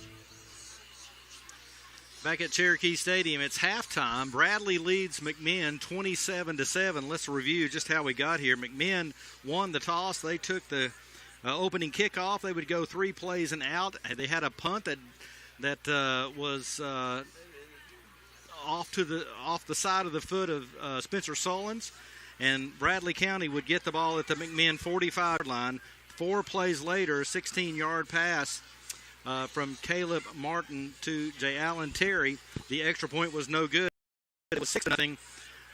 Bradley Central over McMinn. McMinn takes over at their own 20. They go 3 and out. Again, Bradley takes over this time on their own 46-yard line. And again, 4 plays later, a 34-yard touchdown pass to Boo Carter. The extra point is good. It's 13-0. And that was a really Jared display of athleticism there on that pass to Carter. Made some nice moves over the middle and spread it to the end zone. Yeah, he kind of showed why he's a D1 commit and highly touted recruit. They like to say he's number 1 in the state. I think he's like 4 is what I mean, it's going to be next year. We'll certainly be rooting for him. Jarius Rogers, another wide receiver for Bradley, though, has really played well tonight.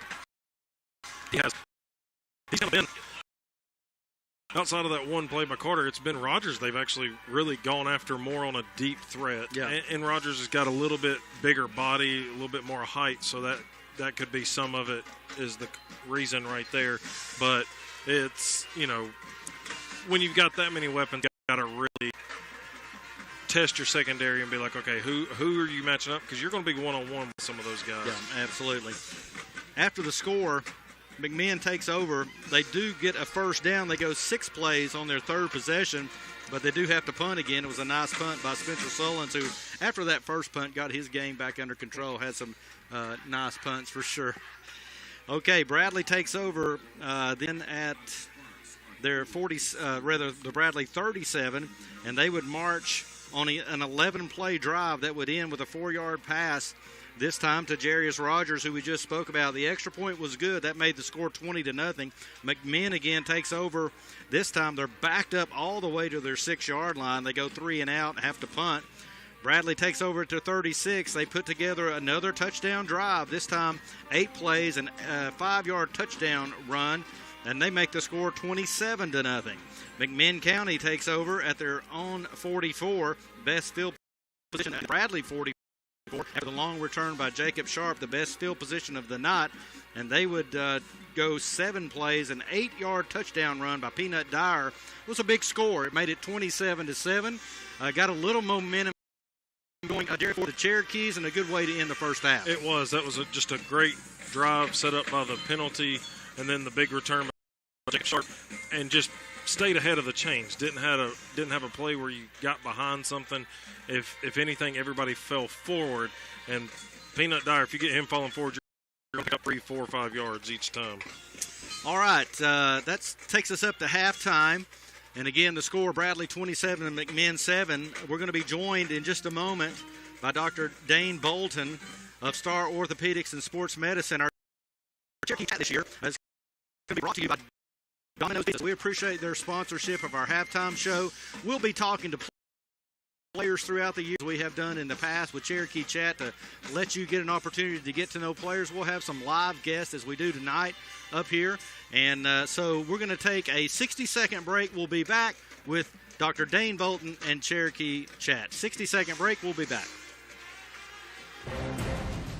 L&M Motors, your local Chrysler Dodge Jeep Ram dealer, is a proud supporter of McMinn County Cherokee athletics. Brothers Leon and Marvin Hammond founded L&M Motors back in 1966, and under Kevin Hammond's direction, it's still going strong at 1001 South White Street in Athens. Go see Kevin and the crew at L&M Motors for all your Chrysler, Dodge, Ram, and Jeep needs. L&M Motors says, go try.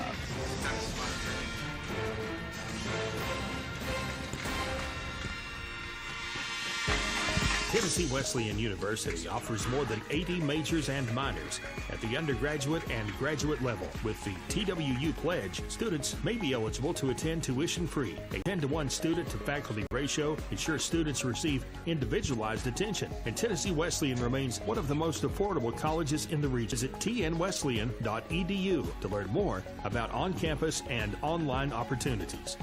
Choose blue at Tennessee Wesleyan University. Right, Domino's carryout deal means you can carry out one-topping pizzas for $7.99 each when you order online or by phone. Today is the day you can carry out one-topping pizzas for $7.99 each.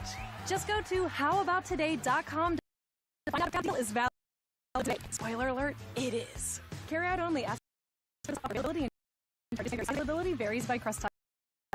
Your local store may charge extra. All right, we're here with Dave Rowe, another 2 seniors for the Cherokees on this ball club. 4 seniors in total. All right, welcome back to Cherokee Stadium. And welcome to Cherokee Chat. And tonight we've got Dr. Dane Bolton, who joins us from Star Orthopedics and Sports Medicine. Dr. Bolton, we'll talk about that Saturday sports clinic in just a second. But first, in general, what's about Star Orthopedics and Sports Medicine? Where you're located, what's the typical service that you might provide to patients? Hey, thanks for having me. Yeah. So we are associated with Star Regional, me and Dr. Mike Veal and Derek Slack, and we do general orthopedics. I also have specialized in sports medicine, did a fellowship in Cincinnati. So we specialize in seeing pretty much general orthopedics as well as sports-focused medicine. Okay. And you are located, we had a chance to talk with Dr. Bolton before the game. You're located there in the what's it called? We're in the medical mall. The medical mall beside Star Regional Medical Center. Yes, sir. It's right across from the ER.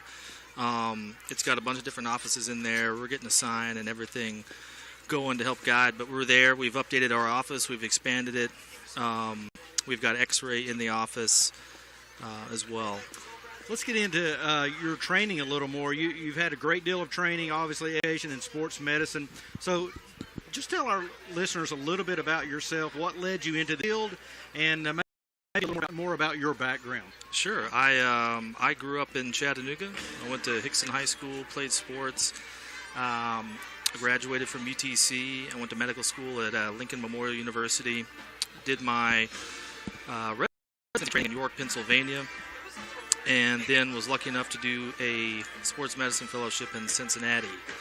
What drew me to work when I was going to school, I didn't really know what I wanted to do, but when I rotated through orthopedics, I was working on the hands, and orthopedics is structural.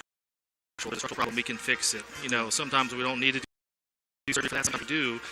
Either way, it's good to see athletes getting back to what they want to do, whether it's high school or recreational. High school, there's still activities people like to do, and getting back to them is what I like to do. Very well. All right. Again, our Cherokee Chat brought to you this year by Domino's Pizza. We're going to take a short break, and we'll be right back with more with Dr. Bolton. Domino's carryout deal means you can carry out one-topping pizzas for $7.99 each when you order online or by phone. Just in case there's any confusion, we've even set up a helpful website to confirm if today is a day you can carry out one-topping pizzas for $7.99 each. Just go to howaboutotoday.com to find out if Domino's carryout deal is valid today. Spoiler alert, it is. Carryout only. Ask for this offer. Availability and charges may vary. Size availability varies by crust type. Excludes XL and specialty. Your local store may charge extra for some toppings and sauces. Back at Cherokee Stadium, it's halftime here. Bradley leads McMinn 27-7. We're joined by Dr. Dane Bolton of Star Orthopedics and Sports Medicine. Dr. Bolton, now let's get into that Saturday sports clinic that you're offering. And now, I believe this is a service that you're offering to all local athletes in the area. It is, yes. So this is something that when I was doing my sports fellowship training, we did. And we didn't have that in this town, so I thought it's something we've been working on, and it's finally come to fruition. So basically, this is during the fall sports season. We'll have the option for players and pretty much anyone that has injuries to be seen. If they want to be seen, to come to the office. We start at 9. We want everybody to show at 9. Whoever is there, we see, we evaluate, we triage, and I'm really glad we got this service in this town. I am too, because I grew up in Knoxville and originally from North Knoxville, and when I think of Knoxville Orthopedic Clinic.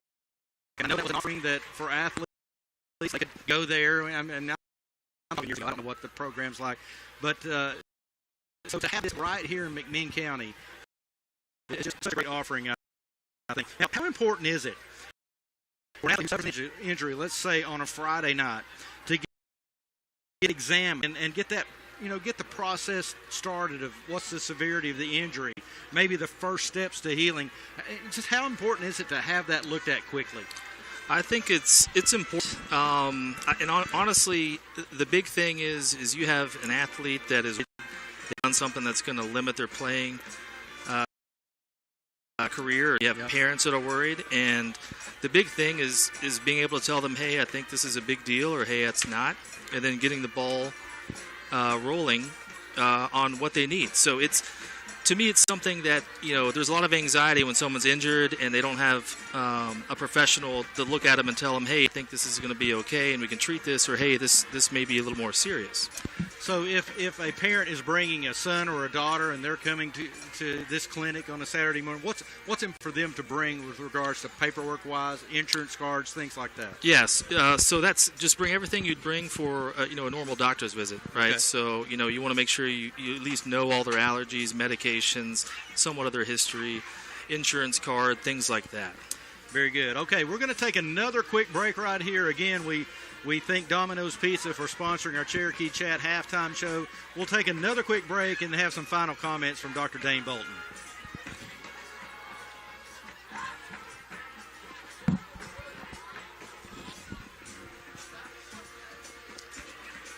All right, we're going to stay right here at Cherokee Stadium. So a couple more questions for you, Dr. Bolton.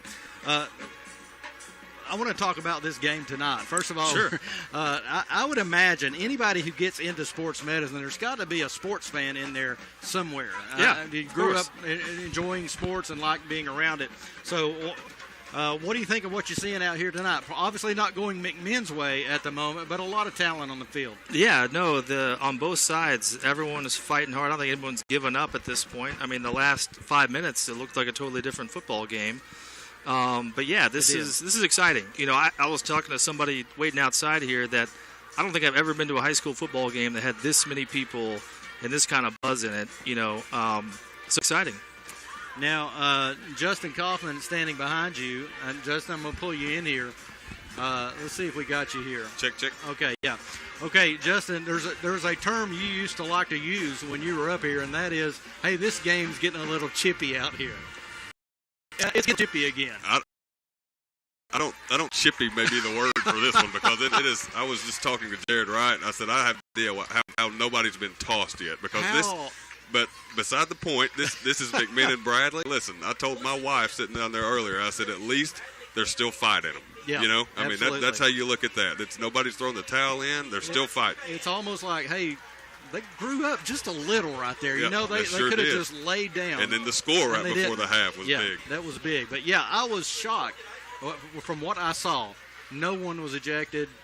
An offsetting penalty. I mean, it basically was nothing. Well, you're right. We'll just leave it at that. Okay. All right, let's start this again. What time and where to find you if they need you tomorrow morning? All right, so through this fall football season at 9 a.m. at our office at the Medical Mall right across from our hospital. That address is 719 Cook Drive, Suite 104. Yes, sir. Thank you. And this is not just for athletes. So, I mean, this is for all the weekend warriors and things like that. Okay. We have the specialty, the training, and everything in this town to compete with Knoxville, Chattanooga, and all those places. All right. Very good. All right. We're going to take another break, and we'll be back with halftime statistics.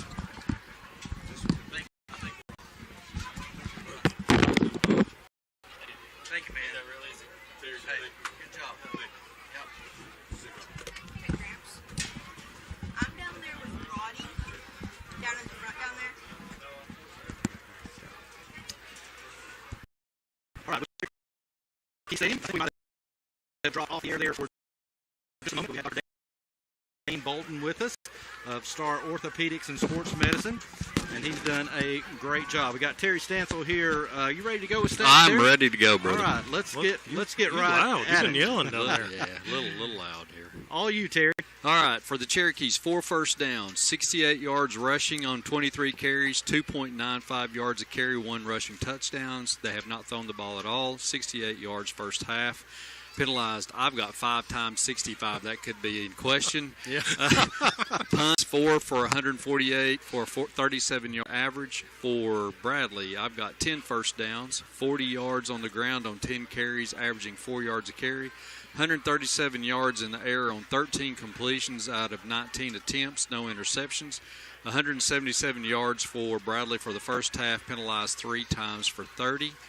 Bradley, Simon Mullis, 2 carries for 7. Caleb Martin, 3 for 21. Landon Scott, 1 for 4. Jackson Wilson, 2 for 8. Caleb Martin is 13 of 19, no interceptions for 137 yards. Jay Allen, 2 receptions, 23. Boo Carter, 4 for 41 for 71. Marcus Gordy, 1 for 2. Brady Mullins is 2 carries for 2 for the Cherokees. Talon White, 12 for 20 to Carrie and Dyer, 6 for 29. 3 for 8. As advertised, just hard-nosed football. Absolutely. Thank you, Terry. I'm going to get to Senator Adam Lowe out of the 1st District of Tennessee. Come out of the press box here. Senator, good to see you, man. I am with the legendary Terry Patrick. Now, I know, Senator. but, sir, listen, your voice goes very further than mine, and people actually might listen. So, yeah, thanks for having me. Absolutely. Well, of course, your son was at Walker Valley last year, That's Blaine, right. and he is playing at Cumberland University this year, right? Yeah, went up there to play. They play their first game next week, and it's a change when you get to the college level. Well, as a guy from Cleveland and having a son at Walker Valley, you know well about Bradley and McMinn and even this rivalry. Well, I have 8 schools in that district, so all the way to Ray County, and you'd be hard pressed to argue that you have 2 more seasoned, committed, experienced coaches than Damon Floyd and Bo Cagle. I mean, it's just as interesting to watch those 2 coach against each other as it is all the players and personalities on the field. So, this is one of those games to where you just don't miss it if you don't have to. Well, I thought even though Bradley kind of had their way, and obviously this is a talented Bradley team. There's no question about it, but kind of big for McMinn to at least get on the board there, show a little fight. Yeah, no, this is still a ball game. Yeah, I mean, the stands aren't clearing right now. No. I mean, this is interesting. We had a little brawl out there. Yeah. You wonder if anybody gets ejected at halftime. I mean, we don't know. I mean, this game could change really quick. Jared and I were shocked. I mean, there's some ejections coming here, and it's like offsetting. Let's continue playing. Oh, my goodness, yeah. No, I don't know if there will be further review on that. I mean, obviously, we don't want that to happen again. We want players to be safe, and throwing punches is never a good tactic. Just put it on the football field. Talk a little smack, say something about someone's mama, and get out there and run a play. Well, and I know that you have an extremely busy schedule and going to Nashville, coming back here all around the district. We appreciate your love for Friday nights because I know you like to be here. Oh, yeah. I know you like to be at a stadium somewhere, and obviously you have name all your kids because we mentioned Blaine. Let's name them all in your wife. Oh, man, yeah. Blaine, Avery's in the band. My youngest boy plays middle school football, and then my youngest daughter's still in elementary school. But my wife works at Polk County, so we get pulled all kinds of directions with teams. We'll be in Polk County next week. But, man, it's one of those things to where long before I got elected to the Senate, I was dad first. And there's just no better place in this world to be. Sidelines, watching our kids do what they do, and letting life and the American dream kind of spell out on a Friday night under the lights. So any chance I can come back and kind of borrow that experience from parents who still have kids out there, I'm gonna. Hey, listen, we want you to drop by anytime you're at a game. You're always welcome. We appreciate what you do in the 1st District, and you stand for everyone, and I appreciate that. And you stand for those that agree with you, and you will stand. That's right. You'll listen to those that who do not. That's so absolutely that's right. all we can ask for, man. It's a tough time in Nashville. Keep us in your prayers. Next week's going to special session, and God bless you, baby. Absolutely. All right, we're going to take a 30-second break, and we'll be back for the second half kickoff. 30-second break.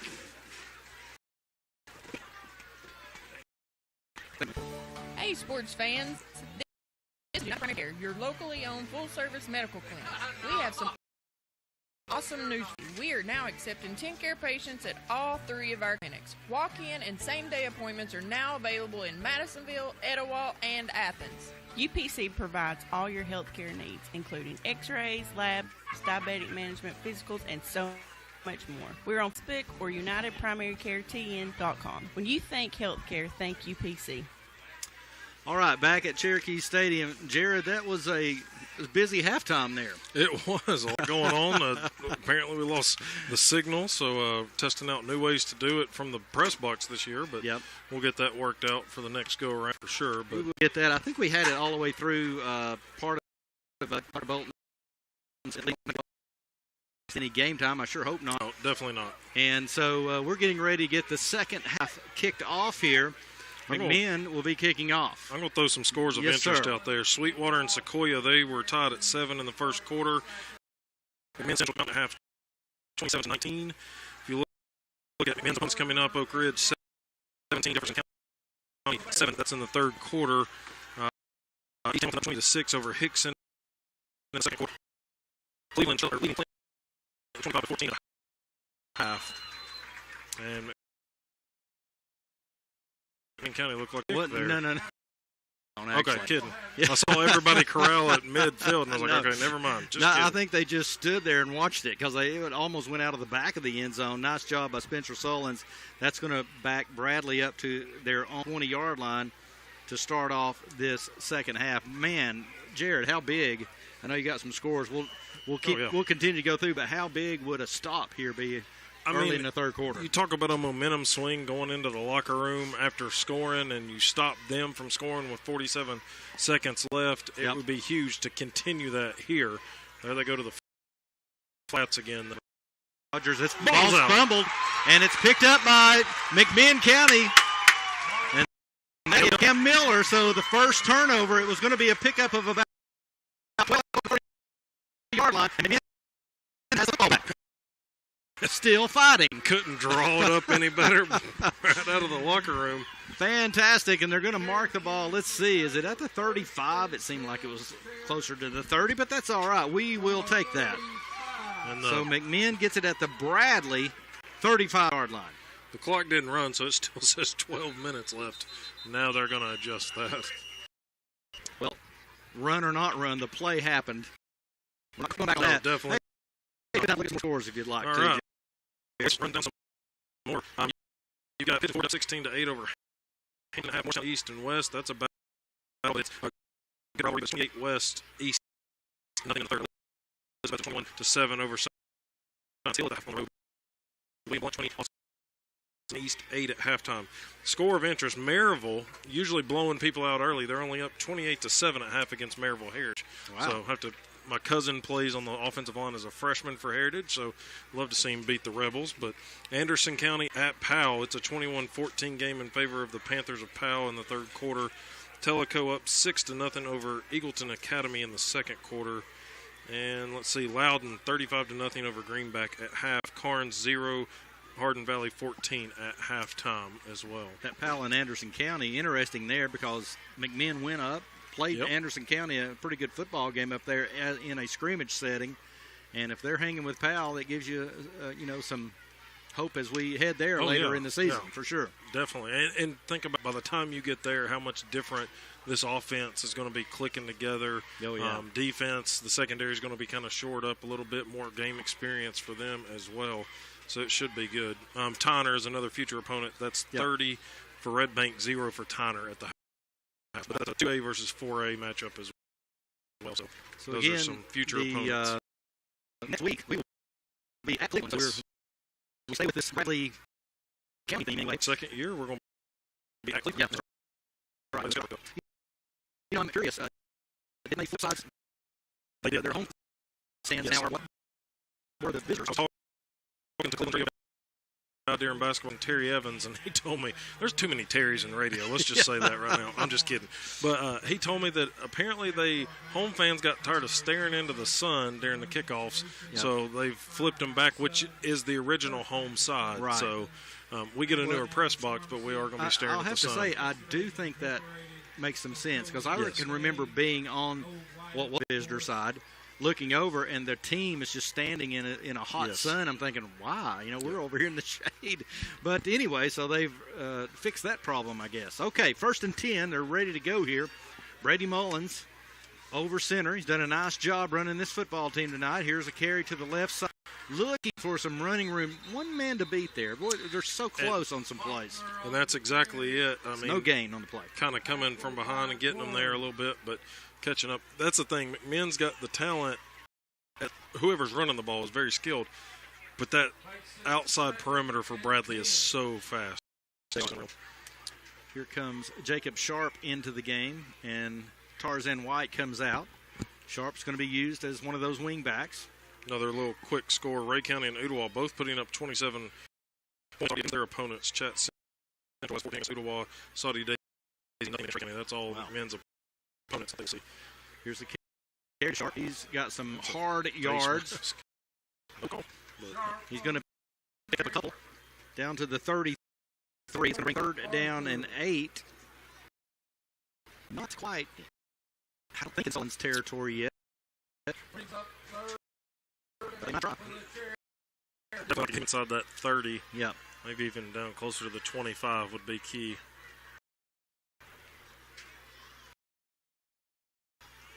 If he gets close to the 25, he's probably going to go for it. Oh, yeah. Let's be honest. Yeah. Wouldn't surprise me. If he gets inside the 30, I think he's going for it. 3rd down and 8. Dakota Thompson now flanked to the right side, but Boo Carter's on him. That's a tough to get away from. They're going to go straight up the middle. They're going to be inside the 30 to about the 29. They might mark him right at the Peanut. Not getting the best spots tonight, in my opinion. I think they're going to go for it here. It's 4th down and 5. And you're spot him right at the, yeah, he was at least to the 28. That's what I thought so too. 30. 4th down and 5.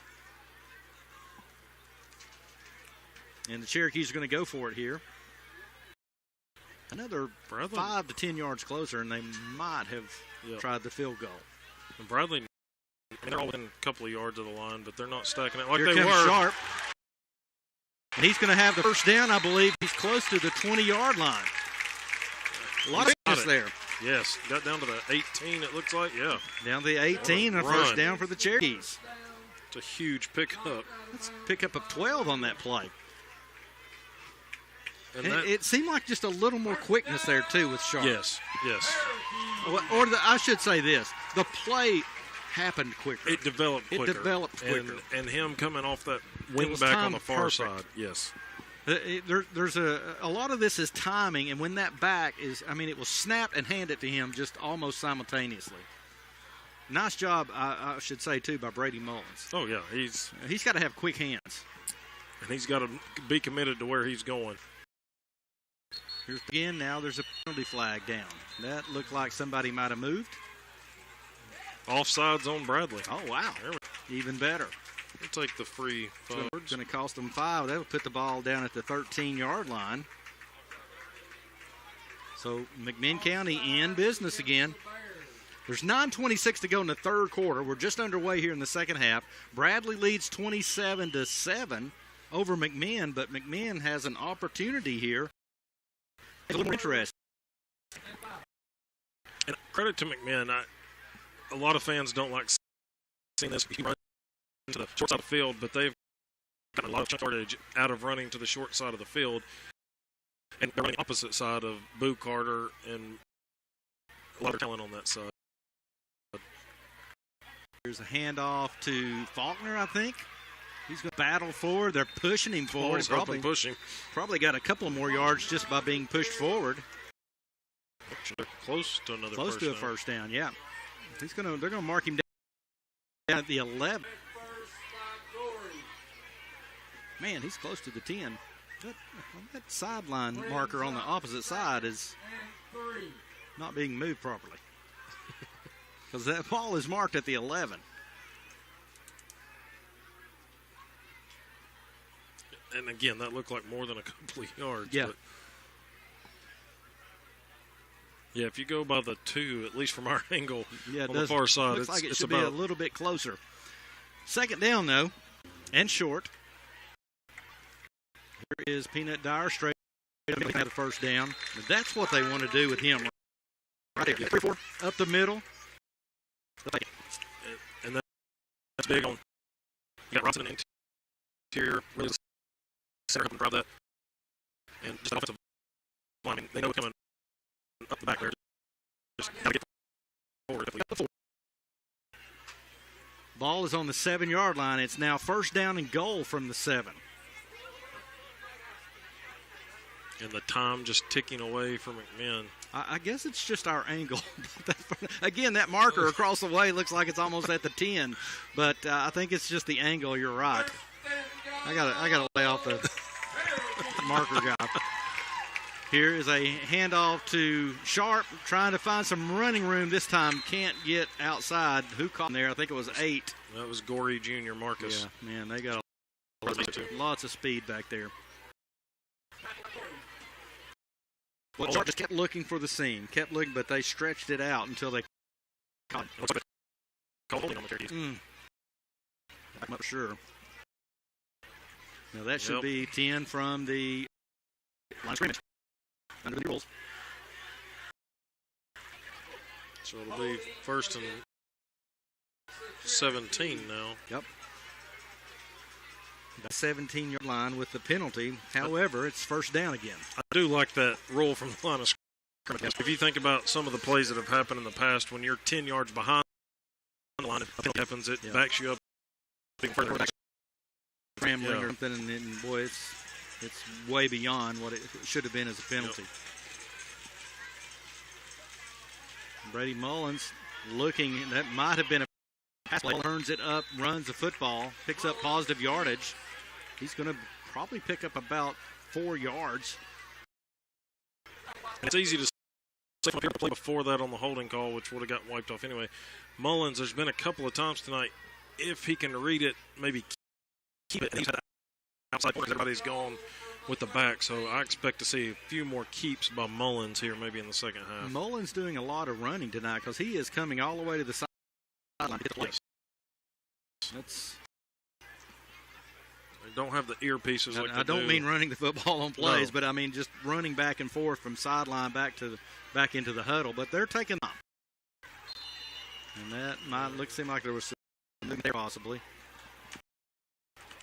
And you say, well, if you say, well, that's, man, it just seems like, them. Again, so that's going to take it down to the 8-yard line. We're almost back to where we were. Still going to be second down. It takes so much time to do that. Exactly what Coach K was looking for. He doesn't care if it takes the first 25 seconds of the play to play in. Unlike the last few years, he's not looking to get into a shootout with teams. We're going to control the clock, we're going to control the ball, punch in, touchdowns when we can. We need to try to put points on the board. The goal is to keep it away from high-foot offense. 6 minutes to go. Here is a strong run. I think that's Faulkner. Yep. Faulkner, you can tell, too, he's got a little more size than the other runners. He's a little bit stronger runner in traffic. And he's going to be, man, he's close to we'll call it the 2-yard line, I guess. He's down there. From what I can tell here. This one right probably here? Between the one. Well, they got it marked on the 1-yard line on the scoreboard, so let's go with that. Pickup of 7 then. Wonder if this is just going to be a quarterback keeper up the middle. Yeah. That or Peanut Dyer straight up the middle. Fullback dive, yep. Well, it's Luke Slager in there. Oh, yeah. Fullback. They are crowding that center. And it's going to be a handoff to Sharp, but I think they're going to call him down before he got in. We'll say he's down. Probably inches away. Well, it's going to be. How big they're a play going is this? for it. Yeah. How big a? This one you got to do a quarterback. I mean, offensive line's talented enough; they can fall forward for a couple of inches. Here comes Brown in the game. Cam Brown. He had an injury to the lower ankle. Yeah, he was questionable. Maybe a couple weeks ago, he'll be playing tonight. I think they might take a timeout right here and talk about things. 10 seconds on the play clock. Brady Mullins still on the sideline. Our student section. Calm down. Like crazy. You want to do this one, Bradley's got the ball. All right, so they are going to take a timeout. I think we're going to keep it right here, Jared. So, in a 12-minute quarter, and of course Bradley had the ball just one play, and frankly, the clock didn't run. 8 seconds. They had it for 8 seconds. They had it for 8 seconds, and otherwise McMinn has held it now for almost 8 minutes. And that's what they're looking for. Yes. But what makes it super successful is they punch it in right here. Yeah, that's got to be the cherry on top for them, is to put the points on the board that they need. And it's a 27-14 game at that point. If you can do it, you're not out of it, but your offense is not geared to go quick either. So it would be nice to see them, get to within a score. We'll see what happens. And what's got to happen moving forward is they're going to have drives like they've had the last couple of possessions, and they're going to have them early. Yes. So that they can run the clock, keep games close even in the first quarter. So here we go. Both crowds are up. Both crowds making noise. It's 4th down and goal. They might push Mullins across here. That's exactly. He's got to be in. Yep, touchdown, Cherokees. So it was basically that old, what we used to call that? The heavy package. The heavy package. Maybe not as heavy as we've seen it before, but it was heavy enough to push Mullins across the end zone for the touchdown. And with 4:15 to go here in the third quarter, McMinn County's pulled 6 points closer. It's 27-13 with the point after coming. And now a little confusion on the team. I think is that Cam Miller rushing on there? No. Nope, 38. It is Jackson Lyle. Jackson Lyle rushing on there. They got it under control now. Still 10 seconds to go on the play clock. They're lined up for the point after. Solons is there. Here's the snap. Here's the kick. It is up, and it is good. 4:15 to go here in the third quarter. Bradley 27, McMinn 14. We'll be back in 60 seconds. We're here for you. We're call me there. Something we can't do. With eternity and excellent, we see through. Something hard to handle, nothing we can't do. And I'm not sure. We'll be here for you. Athens Insurance, serving East Tennessee since 1931. Did you know that All Things Exterior one-stop shop for energy-efficient roofing, vinyl siding, windows, doors, decking, gutters, and more? Basically, if it involves the exterior of your home, we can help. Hi, I'm Buffy Jones. For nearly 20 years, Micah and I have been honored to help with your construction and home improvement projects. Whether you need one sheet of metal or 100, we appreciate your business. We offer quick turnaround, competitive pricing, and professional installation. Come see us at 723 Congress Parkway South in Athens. All Things Exterior, your one-stop shop. Jared, back at Cherokee Stadium, man, we really appreciate all of our sponsors coming back again this year. It's just wonderful to have them. The station tells me, hey, man, this is going great. People are just signing up. We really appreciate this community that makes this broadcast possible. Here's another kick into the end zone by Solons. He's a weapon. And late hit middle of the field, but no call. Kind of interesting right there. Bradley had Boo Carter back, but Caleb Martin has also been back 2 times. McMinn has kicked. Back there very often. It's a little scary. Okay, Cherokees on the last Bradley drive got that turnover that they've been looking for all game, the fumble, and that was by Rogers, wasn't it? Yes. The fumble. It's about the only thing bad he's done. Yeah, only thing he's done wrong tonight. So here's Martin, brings his team to the line. They have 3 receivers split to the left. They run up the middle. Not a lot there, maybe 2, maybe 3 yards. That's Mullis again. A little pushing again at the end of that play. No call. Henry Cook and Caden Melton in on that tackle in the middle. And Henry Cook is going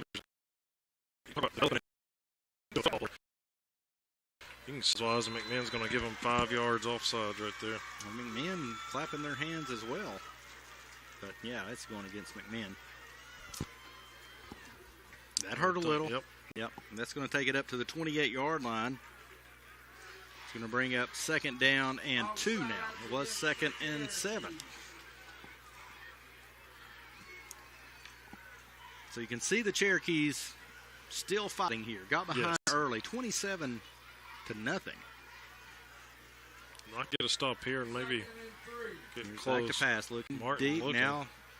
Brings it off to the left side. Has a receiver underneath over the 40. Now up over the 50. Inside the in territory. They got a lot of weapons. That was Jackson Wilson out of the backfield. He's got some size. He's listed at 6 foot. Looks a little bit bigger, but just out of the backfield. Martin was standing flat-footed out all day. That's true, too. Not getting a lot of pressure on the quarter. Well, he has scrambled some tonight. Yes. But he doesn't get rattled. Even when pressured, he just seems like he's smooth out there even when he's running away from pressure. Looking deep. He's got Boo Carter. And Carter dropped the ball. He was hit a couple of back there. Faulkner, I think, was the one that made the hit. Incomplete pass, 2nd down and 10 from the Cherokee. And we got a Cherokee player that is down, so we're going to have an injury here. And I think he is up on his own power. And that is Henry Cook, I believe, that you were just speaking about. May have got the wind knocked out of him. He comes off, jogs off on his own. He's ready to go. He's already shaking his head, yes. Christian Edwards, 54, will come in his place on that defensive line. Interiors. 2nd and 10, big play right here. I'd like to get some penetration in there by that defensive line or linebackers. Got McDermott down there as well on the defensive line. McDermott's one that has played well. Another jump. Yeah. Getting him with the cadence now.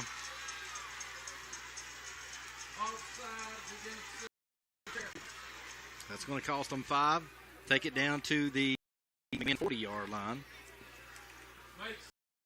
It doesn't help, but they're almost passing the football. Yes. And here they go. 2nd and 5. Down the field, looking for Carter, I think. And he has it. And he didn't stay with him that time.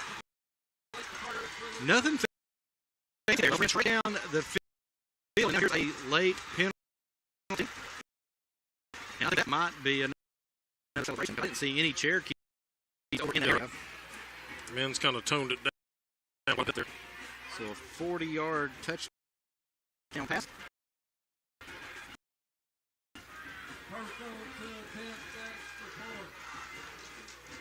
It is unsportsmanlike on Bradley. They'll take that and kick off from 15 yards back again. So Caleb Martin finds Boo Carter again, this time for a 40-yard touchdown pass. The Maryville-Bradley game might be an interesting game to take in. I forget when it's on their schedule. But I think it's pretty soon, actually. It may be. I've got it. It's their 3rd game, and it is at Bradley. Okay. Yeah, week 3. Well, Maryville got upset in Bradley County last year at Cleveland's. First time they'd lost a region game in 20-plus years. You talk about rivalries, too. Bradley-Cleveland is seeming to kind of manifest itself again. It almost seemed to lull as well. Yeah, and it seems like both those programs they're on the rise. And when that happens, and it happens at the same time, that means the rivalry gets really good again. I'm glad we're not in their region anymore. Yeah, for sure. For sure. We're still waiting on a PAT here. 2:22 to go in the 3rd quarter. Now Bradley 33, even in 14. That one hurt a little. Yes. And here is the extra point. It's up and it's good. I think they had a different kicker in that time. Jordan was in, I think, to have the attempt. It's 34-14 now. We're going to take a short break. We'll be back in 60 seconds. Count on Star Regional Medical Center to care for your heart. We offer a range of cardiac services close to home. From healthy heart care to emergency cardiac care and our accredited chest pain center, we're at the heart of our community's health. Star Regional Medical Center. From the routine to the unforeseen, count on us. Take our free heart health assessment online at starregional.com.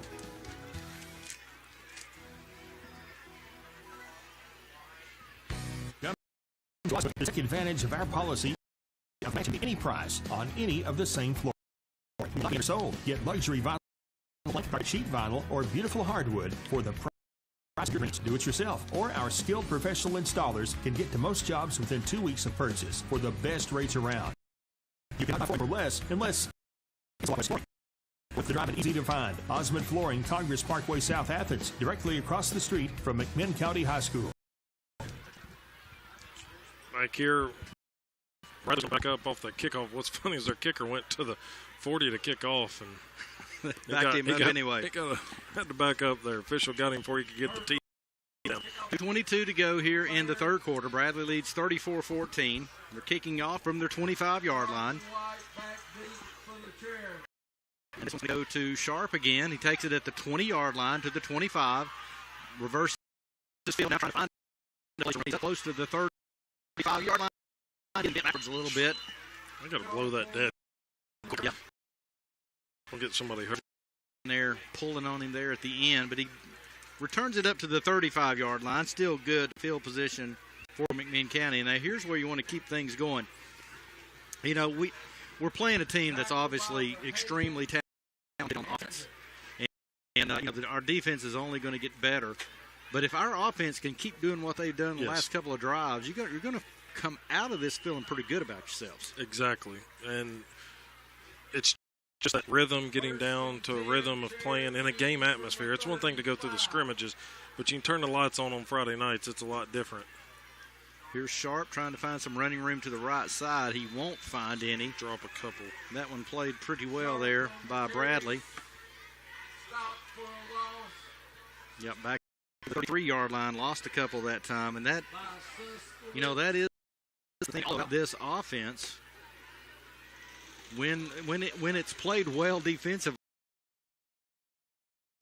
until you are able to cut it up. There's nothing like straightforward much except that fullback run. So it is easy to lose yardage if one or two blocks are not there or the deception's not there. Landon Fagan's getting a lot of playing time. Here's Sharp trying to find some running room. He broke the seam there for just a moment, but taken down. He's up over the 35, up to the 36-yard line, pick up a 3. But it brings up 3rd down and 9. We have not passed the football. No, I have not. We have not had one pass tonight. I think that Mullins may have been looking to pass one time, but he pulled it in and ran it. I'm not totally sure of that, but it looked like it was going to set. It would be easy as defense to get lulled, I would think. Well, they're all kind of pushing up. Everybody wideout-wise is on the far side. Peanut Dyer up the middle. He's up close to the 40-yard line, but he's going to fall short. There is a flag in the backfield. Illegal shift, it looked like. Can you take a play? Let's see what they're going to do. If they can decline it, it's going to be 4th and 5. If they take it, it's going to be 3rd and about 10.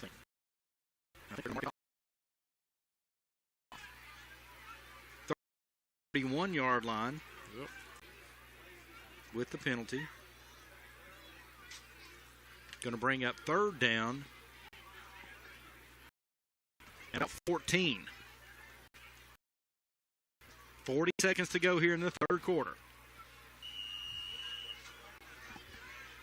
A long ways to go here for the Cherokees. Here's a run to the left side. He's got some running room. Faulkner down the sideline. 40 inside the 30, inside the 20, the 10, the all the way, and there's a late flag on this sideline. It could possibly be. I'm going to wait. There's a flag thrown at about the 50, but the runner was about the 5-yard flag down. We're going to get sideline interference on that. What a play. It could be could they give a sideline warning here? Boy, what a tough penalty if this comes back. And they're back. Man, oh man. What in the world?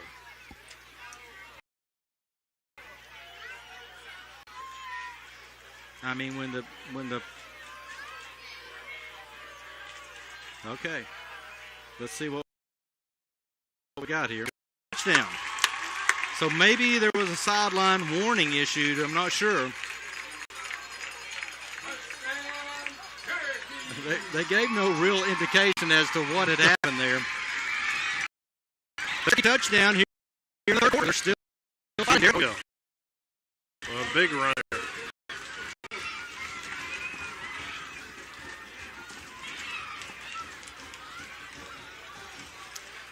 And getting a player on late here for the extra point. Sullins is lined up for the attempt. There's 5.8 seconds to go. It's 34-20. McMinn just hanging around. Here's the snap. It's down. Kick is up. And it's good. 0.8 seconds to go. Bradley leads now 34-21. We'll be back in 60 seconds. Car I'm Shane Whalen, Regional President of East Tennessee. Simmons believes that healthy, vibrant communities don't just happen on their own. People make investments in each other because we accomplish more together than we do alone. For 100 years, Simmons has worked hard to help make customers' dreams come true, like buying a home, starting a business, or managing money safely and Business Simmons Bank, member FDIC, equal housing. Hello, I'm Mr. Jordan of Madison Avenue Pharmacy. Your only locally owned Health Mart pharmacy, we know that taking more than one medication can get confusing. So we offer special packaging to help organize your medications by day and time. This service can be life-changing for patients and caregivers of patients taking several medications throughout the day. We also offer free local prescription delivery. Madison Avenue Pharmacy, 1001 West Madison Avenue, Athens, Health Mart, taking the time to listen and care. All right, back at Cherokee Stadium, 5.8 seconds to go. They've backed up this kickoff 10 yards, so maybe there was a call on the touchdown.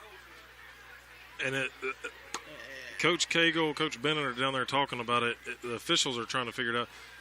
Coach Cagle gave the sideline warning signal, and like, hey, we didn't get a warning, but maybe the offsetting penalties earlier was the warning. I don't know. I mean, this one's been that was definitely a sideline warning. In our defense, the official is not mic'd up.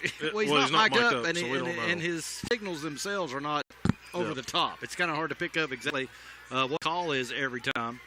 I thought they'd just been given a sideline warning, and we were all good, but they have marked this ball back to the 20. It's a 15-yard penalty. So Spencer Sullins kicking off from the 25, and this is dangerous. It is. They've got three guys back. Martin's back there talking to the cheerleaders from McMinn. And probably he's not focused. I think I would kick to Martin if I could of the Rogers three back there. Rogers is there in the middle. Carter's on the far sideline.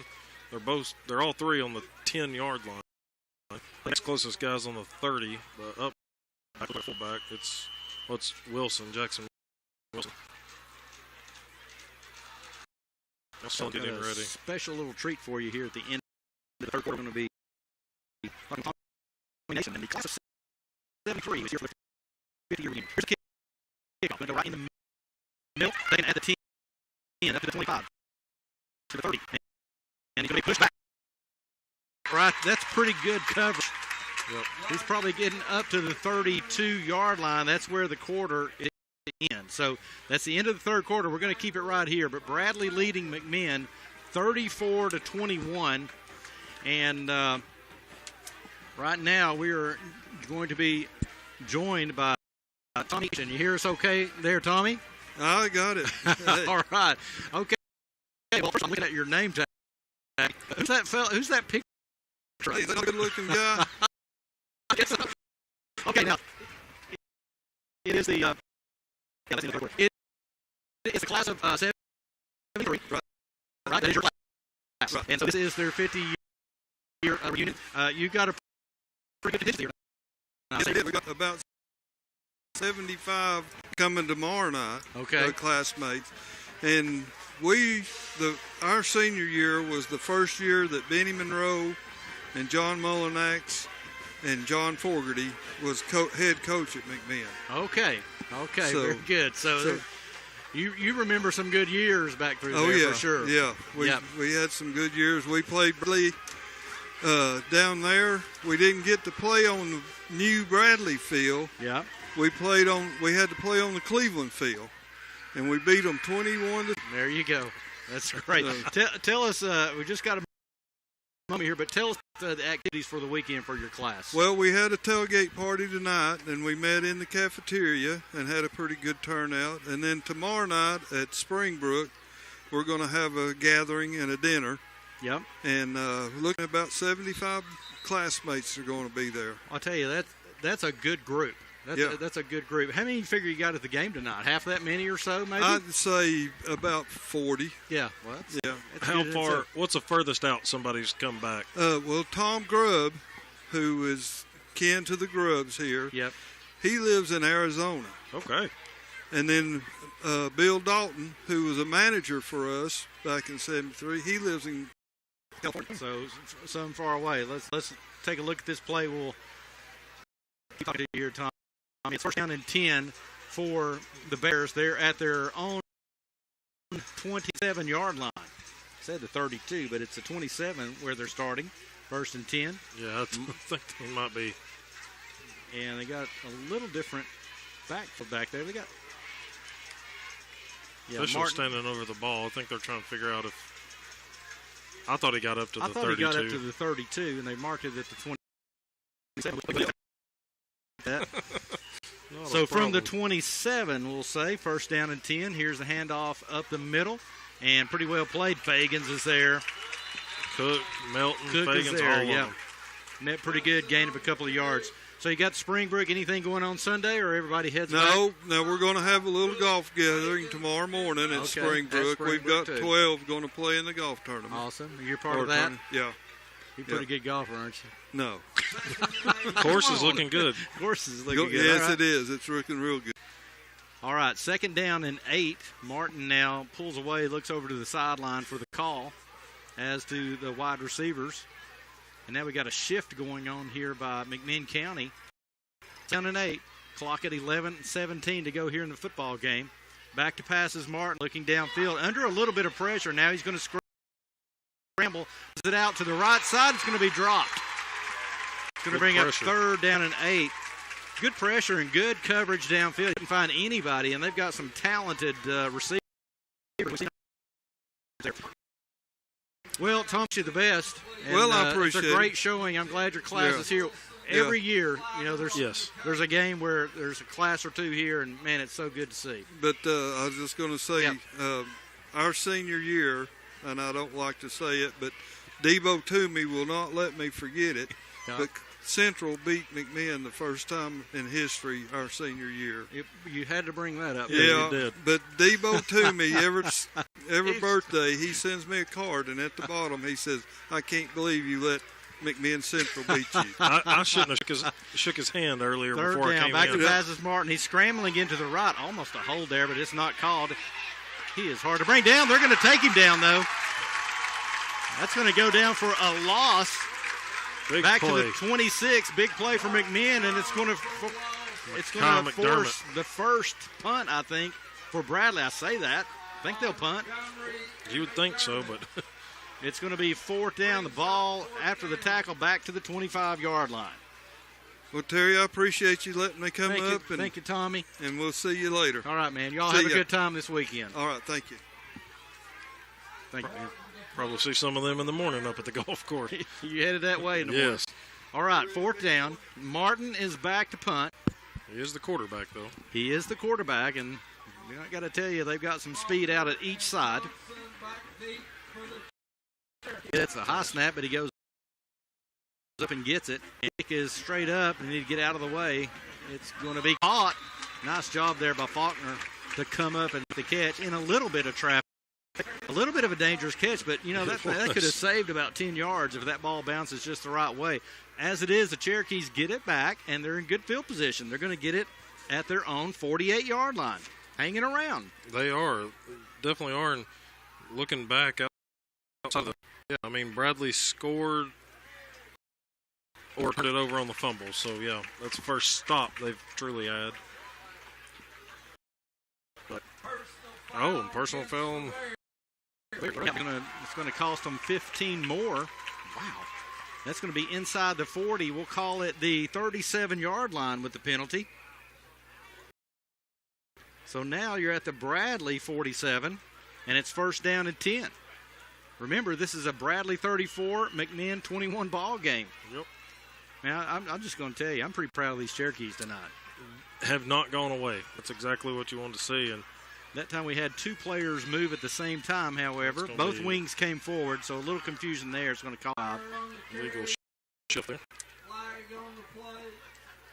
And really, that's one of the few miscues we've seen. We haven't always seen the timing just right, but we haven't saw a lot of really what I would say miscues, two people moving in the wrong place or whatever.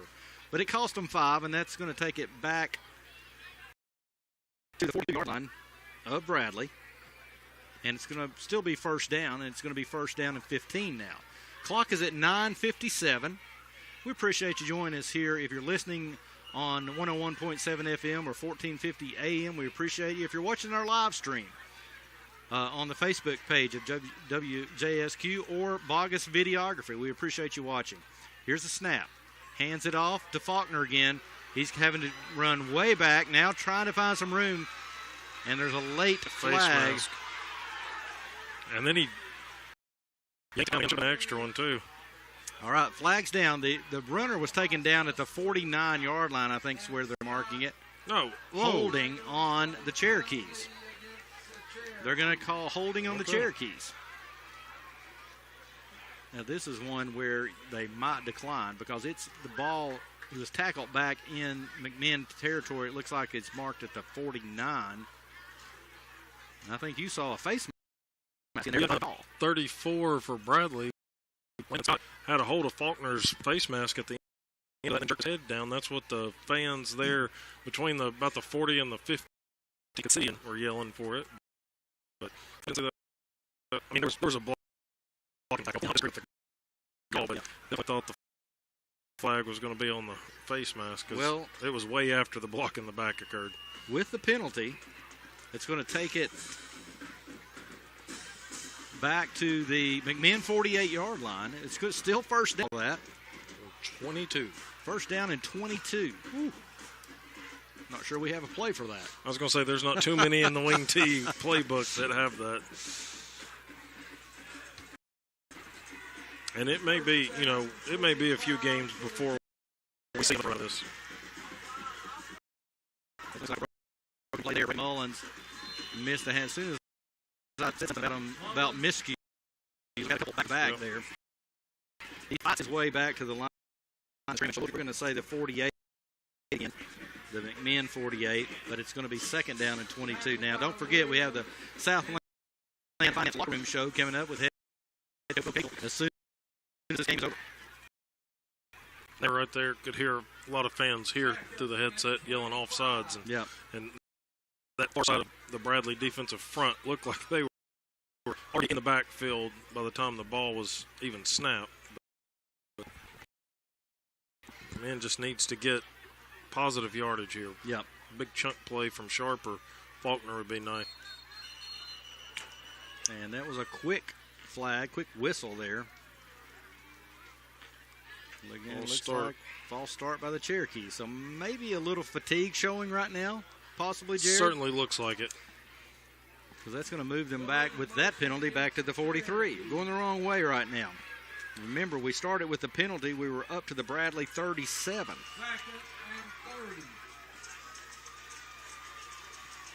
Long ways to go. Second down and 30. Of course, Brady Mullins is wanting to throw it. You got to think he's itching to. He's itching to at least give it a shot. Granted, the secondary for this Bradley team is pretty stingy. And they're getting good penetration. They'd be on him pretty quick, probably. Everybody within 7 yards of the ball. Up the middle with Dyer. Dyer approaches the 50-yard line. I think they'll give him the 50. Pickup of 7 on the play. But positive yard. You can't have the miscues before that. So now 3rd and 23. And I know all the coaches, especially after the first half, have the penalties, the self-inflicted kind of not being able to close your mouth and just run back to the huddle. That's something they're going to work on. We thought that this Cherokee team would come out and be physical, and I think we have seen a good deal of that tonight. Yes, definitely. I would never question this team's physicality, that's for sure. Here is a handoff along the right side. Runner's going to be stopped right at the line of scrimmage. I didn't catch that. It's Sharp. Yeah. So it's going to be at the 50. Time now, 6 minutes and 50 seconds to go in the football game. Bradley continues to lead this game, 34-21. Sullen's going to come in to punt. Remember a year ago at Bradley really jumped on McMinn, and it looked like maybe they were going to run away with that game. And then Bradley McMinn comes out in the second half, really pretty much plays them even in the second half. And I don't think this is like that. This ball is going to in front of Boo Carter. It's going to take a little bit of a McMinn roll, and it's going to be downed at about the 11 or 12 yard line. I think Boo Carter almost, I think he acted like he was going to pick it up. Yeah. So. He might even be standing on the 10. No. 11. 11 yard line after the punt. Spencer Sullen's done a nice job again. Had a high snap right there and still got it. You know, he's got to jump and get that and then get the kick off. And he does that very well. Of course, he's been working his tail off all summer. If you, as you alluded to in media day, you follow these guys on social media.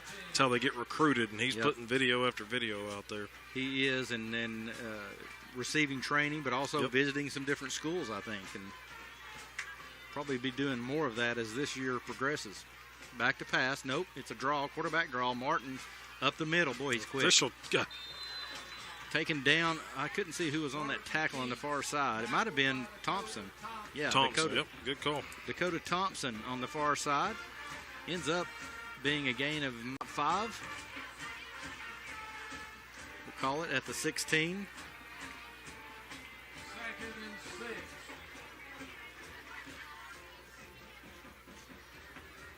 Three receivers to the left side. 5 minutes and 40 seconds to go in the game now. He's going to fake, looking for a receiver. Now he's going to come back to the right side. He's scrambling on him, but it's not easy. And now is it Sliger takes him down. Sliger hurt just a little. Sliger's going to try to stay in the game, holding his arm. And we got somebody else down. Looks like a cramp going on. They're treating what looks like cramp on the field by McMinn County player. I think it's... Is that Dr. Dane Bolton going out there? Looks like it. I think so. The interesting guest at halftime. Oh, yeah, definitely. And I tell you, we'll keep it right here. So it is so nice to have that kind of clinic on Saturday mornings. I mean, these athletes, they can take some injuries on Friday night. Sometimes you don't even realize how serious an injury it is until the next morning. Yep. And they can go right here in McMinn County at the medical mall and be looked at by Dr. Dane Bolton. Looks like he's going to be with the team all year. As he mentioned, several other people there. I know Derek Slack, he's a McMinn alum, and played a little golf while he was here, but he's there as well. And so they got a pretty good team there. I know I've had to drive to the Knoxville area to use some of their facilities there, so that's kind of nice to have it right here in your own backyard. All right. Caden Melton that got shaken up. Here is a handoff to the right side, looking for some running room. He got it. He's got a first down up over the 40-yard line. Wilson again.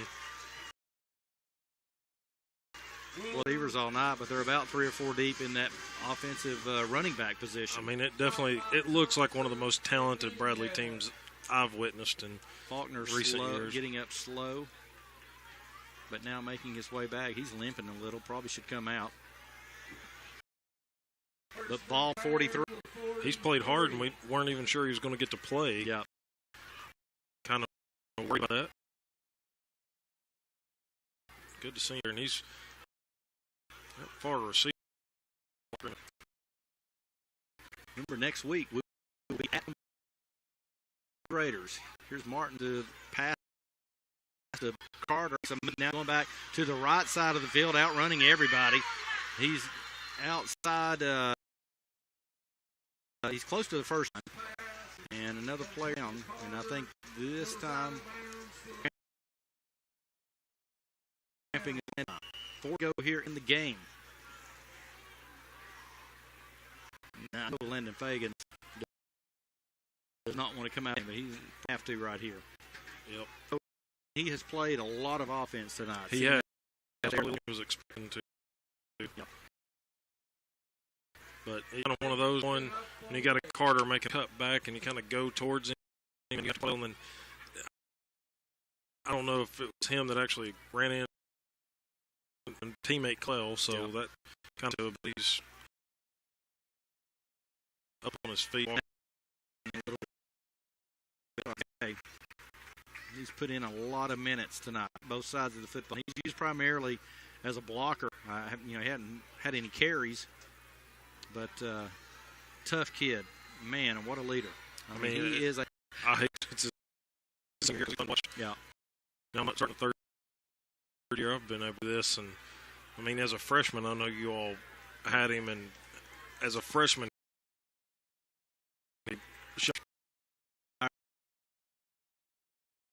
I can recall, and I was like a freshman. I mean, it just, and that was a tough team.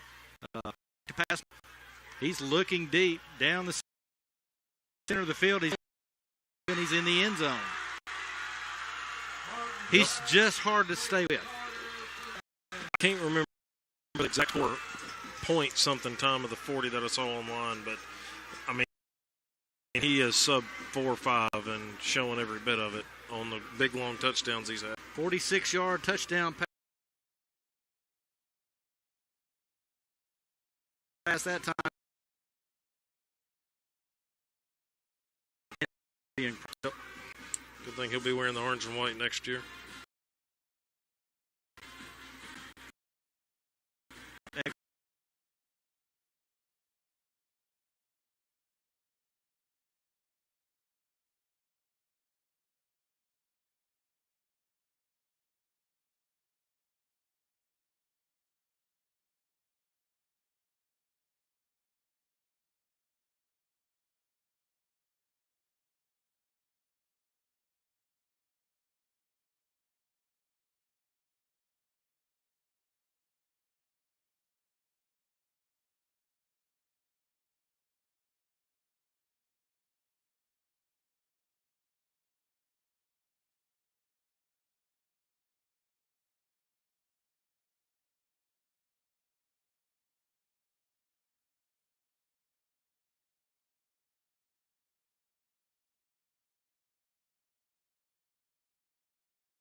second level, being able to get there kind of.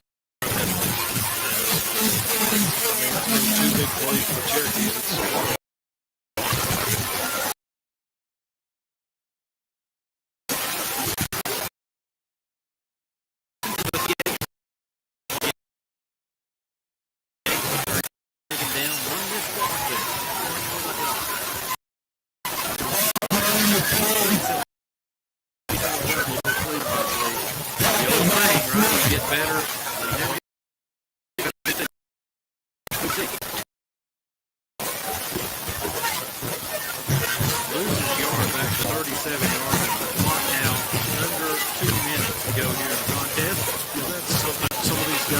skill players that are in that wing back or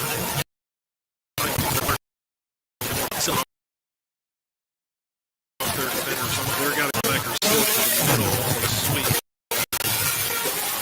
Here straight up the middle to Dyer. He's got some running room.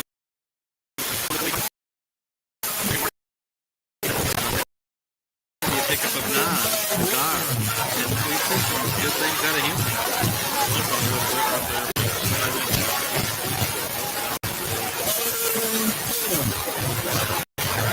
Minute 25 to go. He's one of those guys they're going to learn. They're going to wrap his legs up because you're not going to stop him up high. Third down and 2.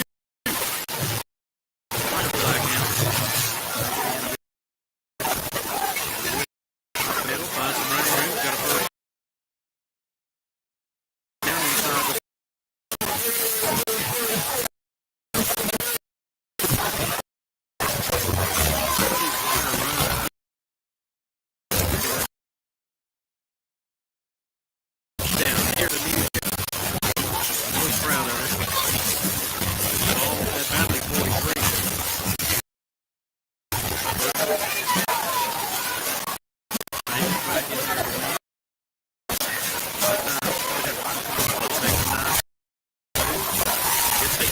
inside the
a 2-minute break. And we're going to be back talking. We're also going to have here for the Southland Finance and Locker Room Coach. And I think that's going to be pretty proud of the team. Obviously launched. Yeah, definitely, but the way they kind of responded after penalties were some shoving going on. They responded down 27-0, and we'll get 5 back. 41-20. So take a minute break. We'll be. You look around your home and say,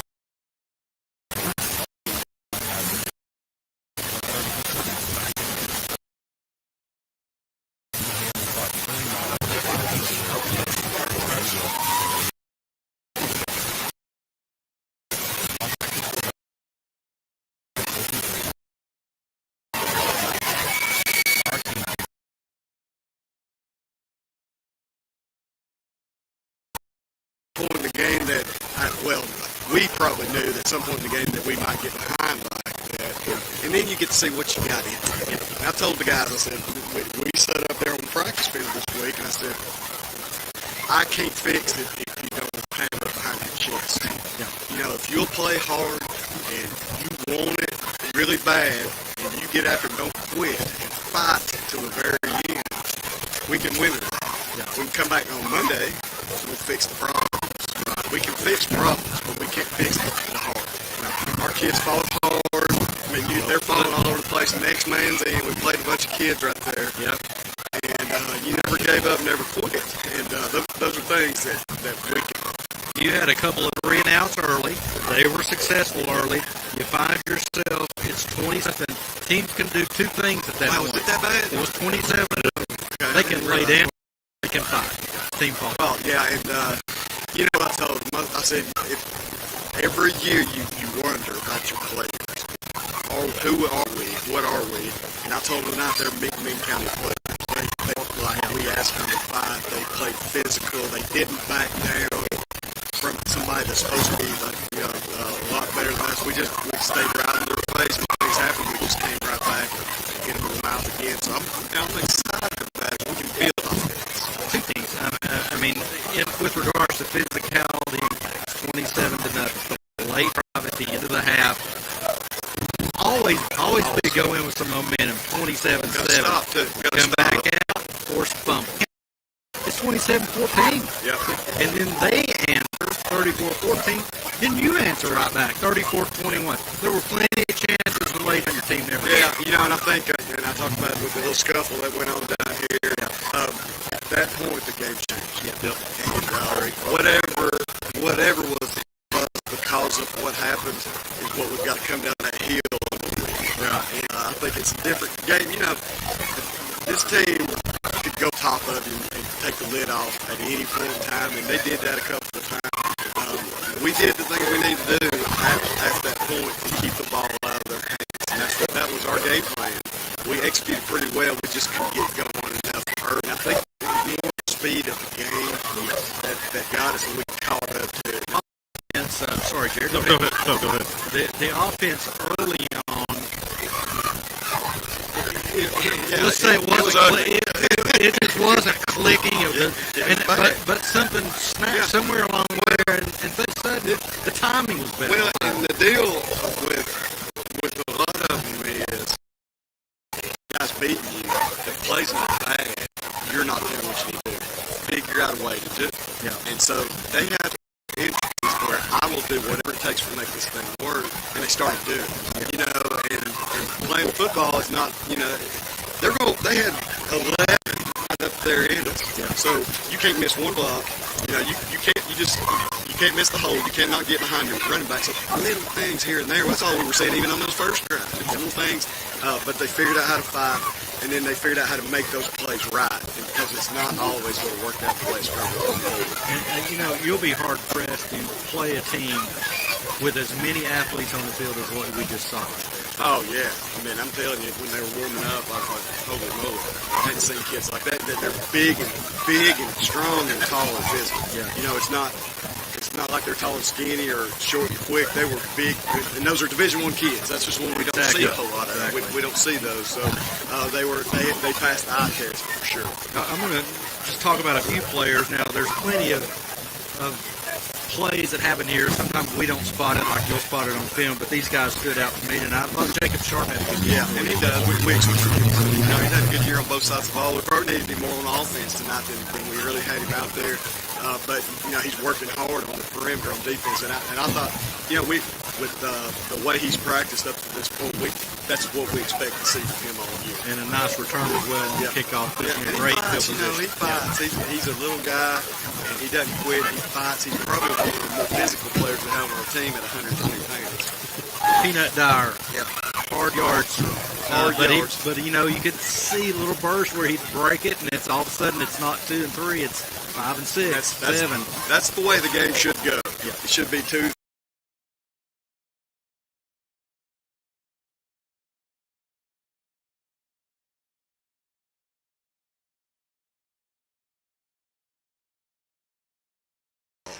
Ethan Faulkner, he had a good game. He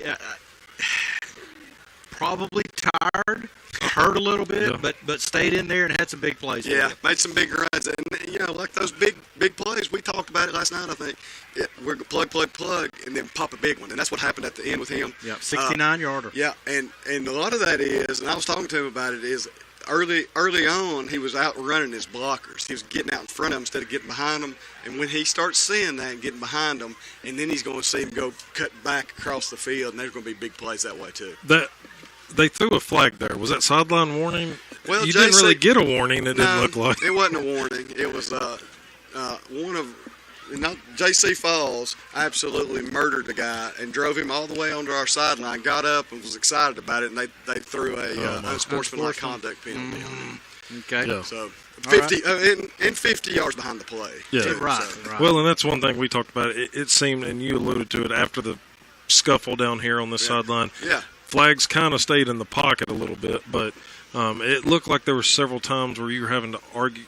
Have a conversation with the officials. Well, I mean, it wasn't the same. You get something called on this side and not on that. I mean, it wasn't good. I didn't feel like that. I thought the momentum of the game was altered throughout that whole game on things that didn't have to be.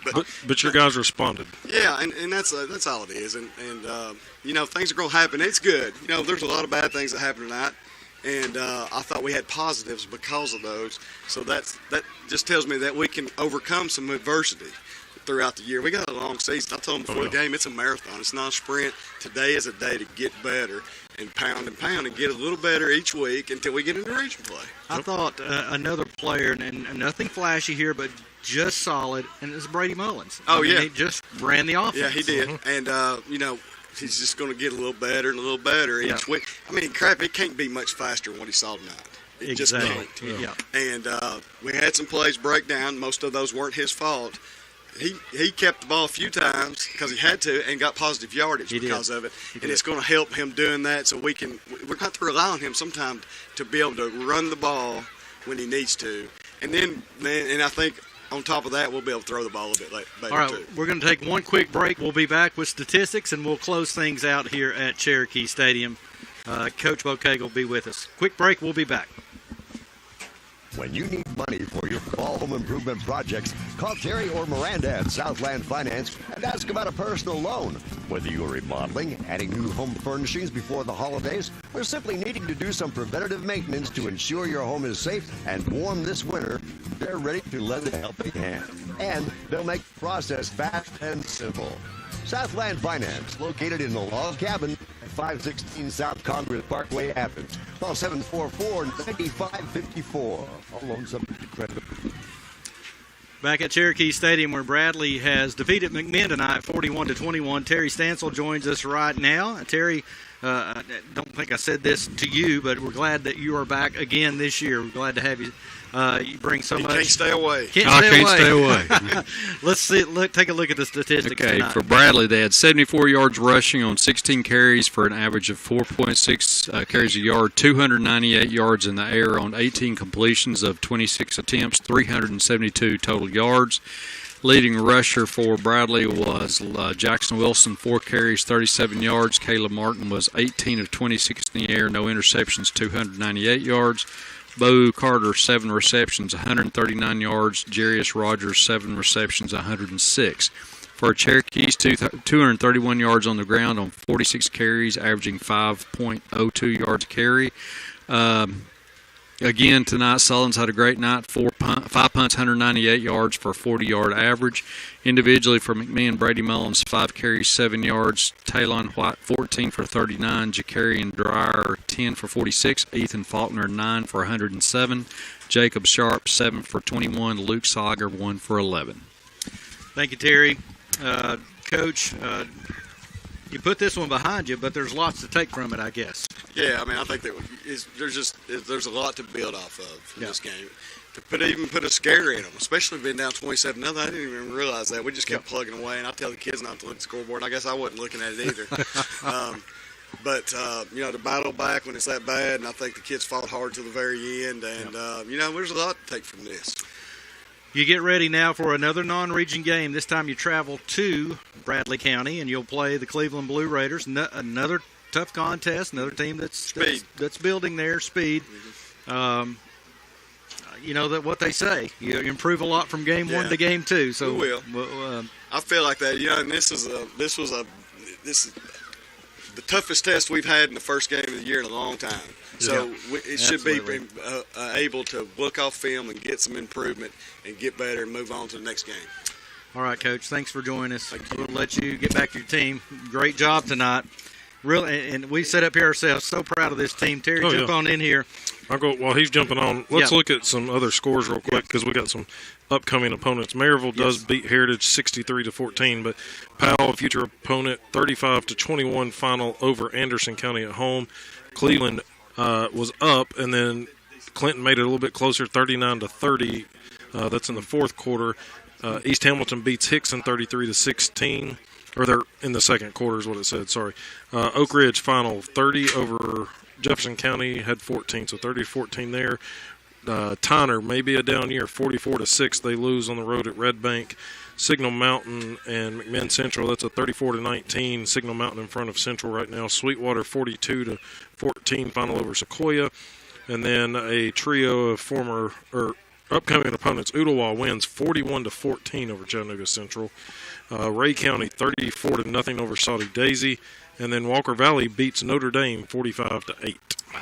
So our schedule isn't looking any better. I was hoping for some losses of some other region team, even though it's not region games, but at least that maybe they had struggled too. Terry, I always like your comments on the kicking game. Obviously, a rough start for Spencer Sullins in that first kick, but boy, he rebounded and really did well. Incredibly well, kept his cool, and I think what we saw tonight is typical hard-nosed McMinn football, and I'm excited about what I saw. Yep.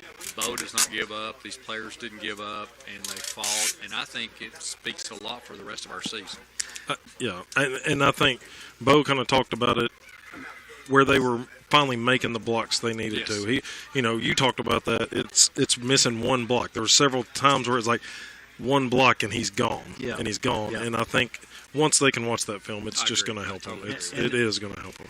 Short of Cleveland next week, you're not going to play that much speed on the field everywhere like Bradley brought in here tonight. Yeah, even the Oak Ridge and Powell, I don't, they've got good players. Powell's got a guy that's committed to Kentucky, but there's not that many like there is on both sides of the ball for Bradley. I mean, you've got Boo Carter out there, but yet some other players at times were even outshining him. I mean, first half it was Rogers. Rogers looked better in the first half. Carter caught his two there late, and so. All right, well, that'll close it out here. We'll be back next week.